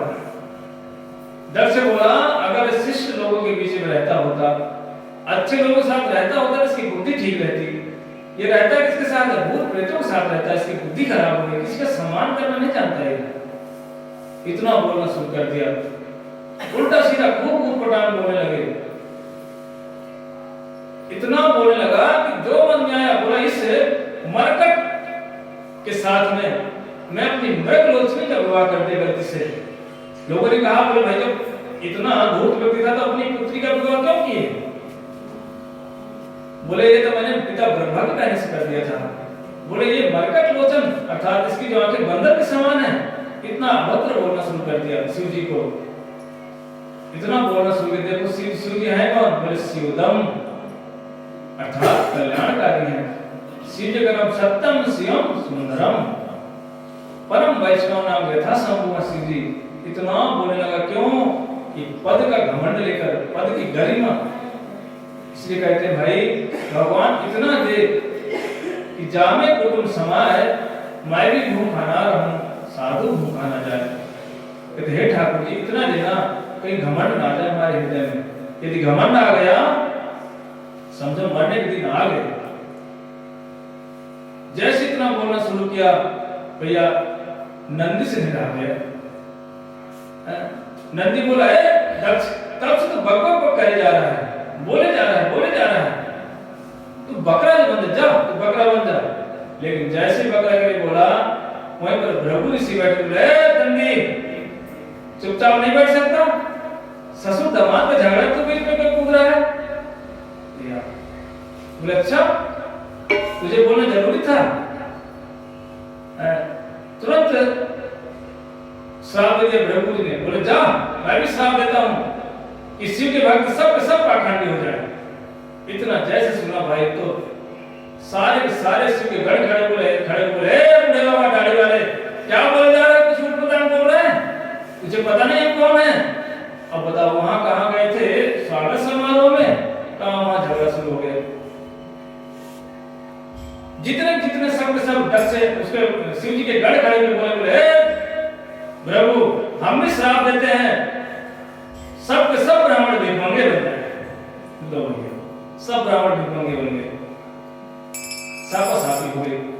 कहां शिव जी गए थे स्वागत समारोह में और कहां सब गड़बड़ हो गया। शिव जी इतने परम दयालु हैं, उनका ना तो कोई दुश्मन है ना कोई मित्र है। कहते हैं कि एक बार सारे बिच्छू आ गए, सर्प आए, बोले प्रभु हमको ना संसार में लोग ना पकड़ कर ना हमारा मुंह कुचल देते हैं, मार देते हैं जान से, हमारी रक्षा करो। भोले बाबा बोले चिंता क्या करना, तुम मेरे पास आ जाओ। सब सर्पों का स्थान दे दिया, गले में किसी को, कान में किसी को, हाथ में, सब तुम मेरे पास है, चिंता मत करो। सबको अपने पास रख लिया। धतूरा कहते बार फलाया, बोले महाराज हमको तो हमारी कोई इज्जत ही नहीं संसार में। बोले चिंता मत करो, तुम जो धतूरे को मेरे ऊपर चढ़ाएगा मैं उसे आशीर्वाद दूंगा, प्रसन्न हो जाऊंगा। धतूरा बोला महाराज शिव जी बढ़िया है। भूत प्रेत आए, बोले महाराज हमको तो तांत्रिक पकड़ लेता है और बोतल में ढक्कन लगा करके बांध के गाड़ देता है। बोले हमको हमारी रक्षा करो। बोले चिंता मत कर, तुम सब मेरे पास आ जाओ, तुम मेरे गढ़ बन जाओ। ऐसे शिव महाराज कहते हैं जब भोले बाबा की बारात जा रही थी, भागवत का समय इसीलिए थोड़ा सा सुना देता हूं, तो भाई भागवत कहते हैं शिव का विवाह सुनाने लगे तो बड़ा लंबा हो जाएगा। 7 दिन तो उसी में उन्हीं की चर्चा, शिव जी की कथाएं अनंत है। कहते हैं कि शिव जी की एक बार बारात जा रही थी तो ब्रह्मा विष्णु भी आए, देवता भी आए।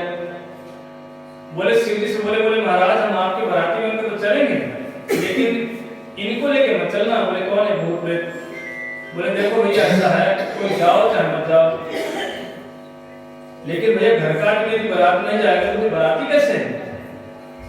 गोस्वामी तुलसीदास जी कहते हैं विष्णु कहा असि बिहसितो बोल सकल दिशिराज, बिलग है चलहो निज निज सहित समाज। विष्णु बोले भैया यदि गढ़ लेके जाओगे हम तो अलग जाएंगे, हम आपके साथ नहीं जाएंगे। बोले क्यों? बोले एक साथ जाएंगे, जिस गांव से गुजरेंगे ना ये जो तुम्हारे बाराती ने सब उठ पटांग के लोग हैं, लोग देखेंगे हंसी मजाक बनाएंगे। बोले हम मजाक के पात्र नहीं होना चाहते। बोले भैया हम बढ़िया लोगों के साथ जाएंगे। अच्छा, बोले उनके बराती कैसे थे? बोले तन खीस को मत पीन पावन को पावन गति धरे, भूषण कराल कपाट सद सोनित तन भरे, कर स्वान सुवर श्रृगाल तन वेश गणित को गणे। बोले ऐसे ऊटपटांग की बराती, किसी का मुंह गायब है, किसी का सिर उल्टा है, किसी का पैर उल्टा है। यहां तक कहते हैं कि जब बराती बन के गए तो उनकी सास ने भी देखा, वो बेचारी मूर्छित होगी गिर गई। बोले भैया कैसी बराती है? शिव जी के सारे ऊटपटांग बराती। इसलिए शिव जी के साथ इतने शिवदम कल्याणकारी, और कहां दक्ष ने उनसे पंगा ले लिया, जिनको मान अपमान मिट्टी के समान, क्या सम्मान क्या अपमान, शिव जी को कोई मतलब नहीं है। कई तो चोर ऐसे होते हैं उनके सिर पे खड़े करके घटा निकालते हैं, और शिव जी प्रसन्न रहते, बोले तथास्तु क्या चाहिए वरदान। बोले ऐसे कैसे हो गया? बोले शिव जी ने क्या समझा कि सर्वस्व मुझे अर्पण ही कर दिया। ऐसे आशुतोष हमारे भोलेनाथ, और उनसे पंगा ले लिया किसने? दक्ष ने, जिनको कोई मतलब नहीं, जिनका कोई शत्रु नहीं संसार में। असुर भी आ जाते हैं उनके पास, उनको भी तथास्तु, और देवता आ जाए उनको तथास्तु। वो विचार ही नहीं करते क्या होगा, उनसे पंगा ले लिया। और इस तरह से दक्ष ने क्या किया? बोला इसको कहीं भी भाग नहीं देना, कहीं स्थान नहीं देना। और धीरे धीरे करके उनको एक यज्ञ का समारोह किया, कहां पर? कनखल में जाकर के, हरिद्वार में। और उसमें स्थान नहीं दिया, लेकिन पार्वती बोली मैं तो पिता के घर जाऊंगी, यज्ञशाला में। शिव जी ने बहुत समझाया, बोला बिना निमंत्रण के नहीं जाना चाहिए। नहीं, पिता के घर में जाना चाहिए, और गुरु गृह में जाना चाहिए बिना बुलाए हुए। और जैसे ही नहीं माने, शिव जी ने क्या किया? गणों के साथ उनको भेज दिया। बोला क्यों भेज दिया? बहुत सारे कारण हैं। रामावतार में भी राम जी की परीक्षा ली थी किसने? उन्हीं ने, तो है शिव जी की पत्नी ने। तो राम जी बन करके या सीता बन करके जो राम जी के सामने खड़ी हो गई थी, राम जी ने क्या बोला? माता है प्रभु कहाँ है? शिव जी ने जब आंख बंद करके देखा, बोला आज द्रौपदी इसने क्या किया था? सीता का रूप बना लिया था। बोले सीता कौन है? बोले मेरी मैया के समान है। बोले सामने बैठो, आसन लगा दिया। माता का आसन पुत्र के सामने होता है। इसीलिए सती ने विचार किया कि मेरा जिंदा रहना ठीक नहीं, शरीर को खत्म करना ही पड़ेगा। इसलिए सती ने जानबूझकर जिद किया कि मैं पिता के उस यज्ञ समारोह में जाऊंगी। वहां जब गई, वहां जाके देखा कि सबका स्थान है, लेकिन शिव जी का स्थान गायब है। यहाँ तक किसी ने पूछा भी नहीं, पिता ने तो मुंह घुमा लिया देखकर। एक मैया ने उसके बड़े प्रेम से प्रसूति ने अपने गले से लगाया, बोला अच्छा हुआ बेटी तुम आ गई। लेकिन जैसे जाके देखा कि भाई पिता का, मेरे पति का स्थान नहीं है, गुस्से में आकर उसने अपने उसी यज्ञशाला में कूद गई। और भयंकर उपद्रव हुआ वहां। शिव जी के गढ़ थे, वो हाहाकार करके भाग भाग करके आए। और नारद जी ने आकर सूचना दी किनको? शिव जी को, कि सती यज्ञशाला में कूद गई। और शिव जी को बड़ा क्रोध आया, गुस्से में आकर के अपना एक जटा उखाड़ा और जमीन में पटक दिया। और वीरभद्र नाम का एक शिव जी का अनुचर पैदा हो गया, और बोले जाओ यज्ञशाला में सबको ध्वंस कर दो, यज्ञशाला नष्ट कर दो। जैसे वीरभद्र वहां गया, सबको तहस नहस कर दिया। दक्ष का तो गला पकड़ के कुंड में घुसेड़ दिया, बोले ले स्वाहा कर दिया उसी को। और जब पार्वती का अपमान हो रहा था वहां पर, उषा नाम का जो था वो ही करके हंस रहा था। वीरभद्र जाके उसके दांत तोड़ दिए पूरे, बोले ज्यादा ये दांत दिखा रहा था बैठ करके। और जो भृगु ऋषि थे वो अपनी दाढ़ी हिला हिला करके, अच्छा हुआ, हाँ बढ़िया हुआ। अपमान, शिव जी का जब अपमान हो रहा था तो दक्ष बड़ा, वो भृगु बड़ा दाढ़ी हिला हिला के बात कर रहा था, मटक मटक के बात कर रहा था। तो उस वीरभद्र ने जाकर उसकी दाढ़ी खा ली पूरी, ले बिना दाढ़ी के बन जाए। कई तो आंखें मटका मटका की बात कर रहे थे, बोले अच्छा है करो अपमान इसका। वीरभद्र के गढ़ जाकर उसकी आंखें निकाल दी। कोई अंधे हुए, कोई काने हुए, कोई बिना दाढ़ी वाले के हो गए, सारे देवता खंडित हो गए। अब देवता भाग के ब्रह्मा जी के पास गए, बोले हमारी रक्षा करो। ब्रह्मा जी बोले मना किया था ना कि जहां मैं नहीं जा रहा, विष्णु नहीं जा रहे, शिव नहीं जा रहे, तुम वहां क्यों गए? यही है देवताओं की स्थिति। देवता लोग क्या करते हैं, अपने सम्मान के लिए थोड़ा सा कोई स्तुति करके पहुंच जाएंगे, क्यों? सम्मान चाहिए, लेकिन इनसे हमारा कल्याण नहीं ज्यादा होता है। और तब जाकर के नारद जी आए और सारे के सारे देवता लोग जाकर के ब्रह्मा जी को लेकर शिव जी के पास में गए। शिव जी से प्रार्थना किया, शिव जी प्रसन्न हो गए, देवताओं को भी ठीक किया। फिर लौट करके कहा दक्ष प्रजापति के यहाँ पर शिव जी आए। जैसे आए फिर देखा, बोला कि दक्ष का तो सिर ही गायब। शिव जी बोले वीरभद्र, मैंने तो यज्ञशाला नष्ट करने के लिए कहा था, आपने तो दक्ष को नष्ट कर दिया। तब उनको ढूंढ करके एक सिर लाए और किसका सिर लगाया? बकरे का।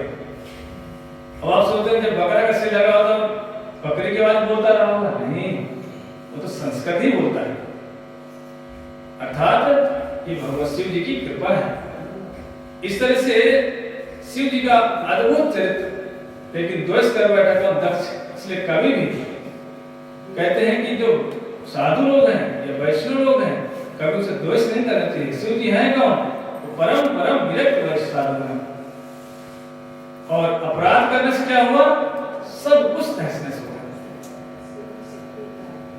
कहते शिव द्रोही में भगत कहावा, सो नर सपने मोहि न पावा। जो शिव से द्रोह करेगा, भगवान कहते कभी मुझे प्राप्त नहीं कर पाएगा। अर्थात जो साधुओं से द्वेष करेगा, भगवान कहते हो मेरे पास कभी नहीं आएगा, वो नरक ही जाएगा। बोलो शिव जी महाराज की। इतनी शिव जी की महिमा है। बस 10 मिनट और बोल करके आरती का समय है, रोज कीर्तन करेंगे। इतना 3 पुत्रों का वर्णन किया। अब पुत्र कितने हुए थे? 2। कौन कौन से? प्रियव्रत और उतानपाद। ये उतानपाद, प्रियव्रत तो भैया बोले हम तो संसार नहीं करेंगे पिताजी, हम तो जा भजन करेंगे, भजन के लिए चले गए। देखो आज की जो कथा है ना, वो एक स्टोरी चल रही है, क्योंकि बहुत सारी कथा हमारी बाकी रह गई थी। इसीलिए मैं सोचता हूँ कि किस तरह से थोड़ा सा स्पर्श करें भागवतम के सारे प्रसंगों को, क्योंकि भाई भागवतम इतना लंबा है कि अगर वर्णन करने जाएं तो 2 घंटे में कथाएं होती नहीं पूरी। सुबह भी करो, शाम भी करो। सुबह आ जाओ सब लोग तो फिर विस्तार से वर्णन हो। आ जाएंगे सुबह कोई नहीं, क्योंकि बस सबके काम होते हैं। 1-2 माता आ जाएगी तो उसमें से क्या होगा, बाकी हमारी माता कहेंगी हम तो सुन नहीं पाए। इसीलिए पुत्रों को वर्णन किया। प्रियव्रत तो चले गए भजन करने, अब वो एक ही पुत्र बचा, उतानपाद है। उतानपाद की कथा अब हमारे प्रभु जी सुनाएंगे। अमित प्रभु जी कहाँ हैं? और उतानपाद की कथा प्रभु जी सुनाएंगे। बाकी कथा हम कल अजामिल चरित्र और प्रहलाद चरित्र और आगे ग्राह चरित्र, राम जी का चरित्र सबको करते कल हम कृष्ण जन्माष्टमी मनाएंगे। कल सभी लोग ध्यान देना, सभी लोग अपने अपने घरों से बड़े बड़े सुंदर सुंदर कपड़े, पीले कपड़े पहन करके आना। और कृष्ण का जन्मदिन है, यशोदा मैया को और नंद बाबा को बधाई देने के लिए आना है। तो बधाई देने के लिए कोई खाली हाथ आता है क्या? नहीं आता ना। सब लोग अपने अपने घर से चॉकलेट, टॉफियां, बिस्किट, मिठाइयां, कुछ ना कुछ पकवान बनाना के लाना, इसके लिए कृष्ण की बधाई देने के लिए। और पीले कपड़े पहन के आना। कौन से कपड़े? पीली साड़ी। और बड़े उत्साह से कल जल्दी आना, लेकिन कल तो इतना आनंद मंगल वाला दिन है।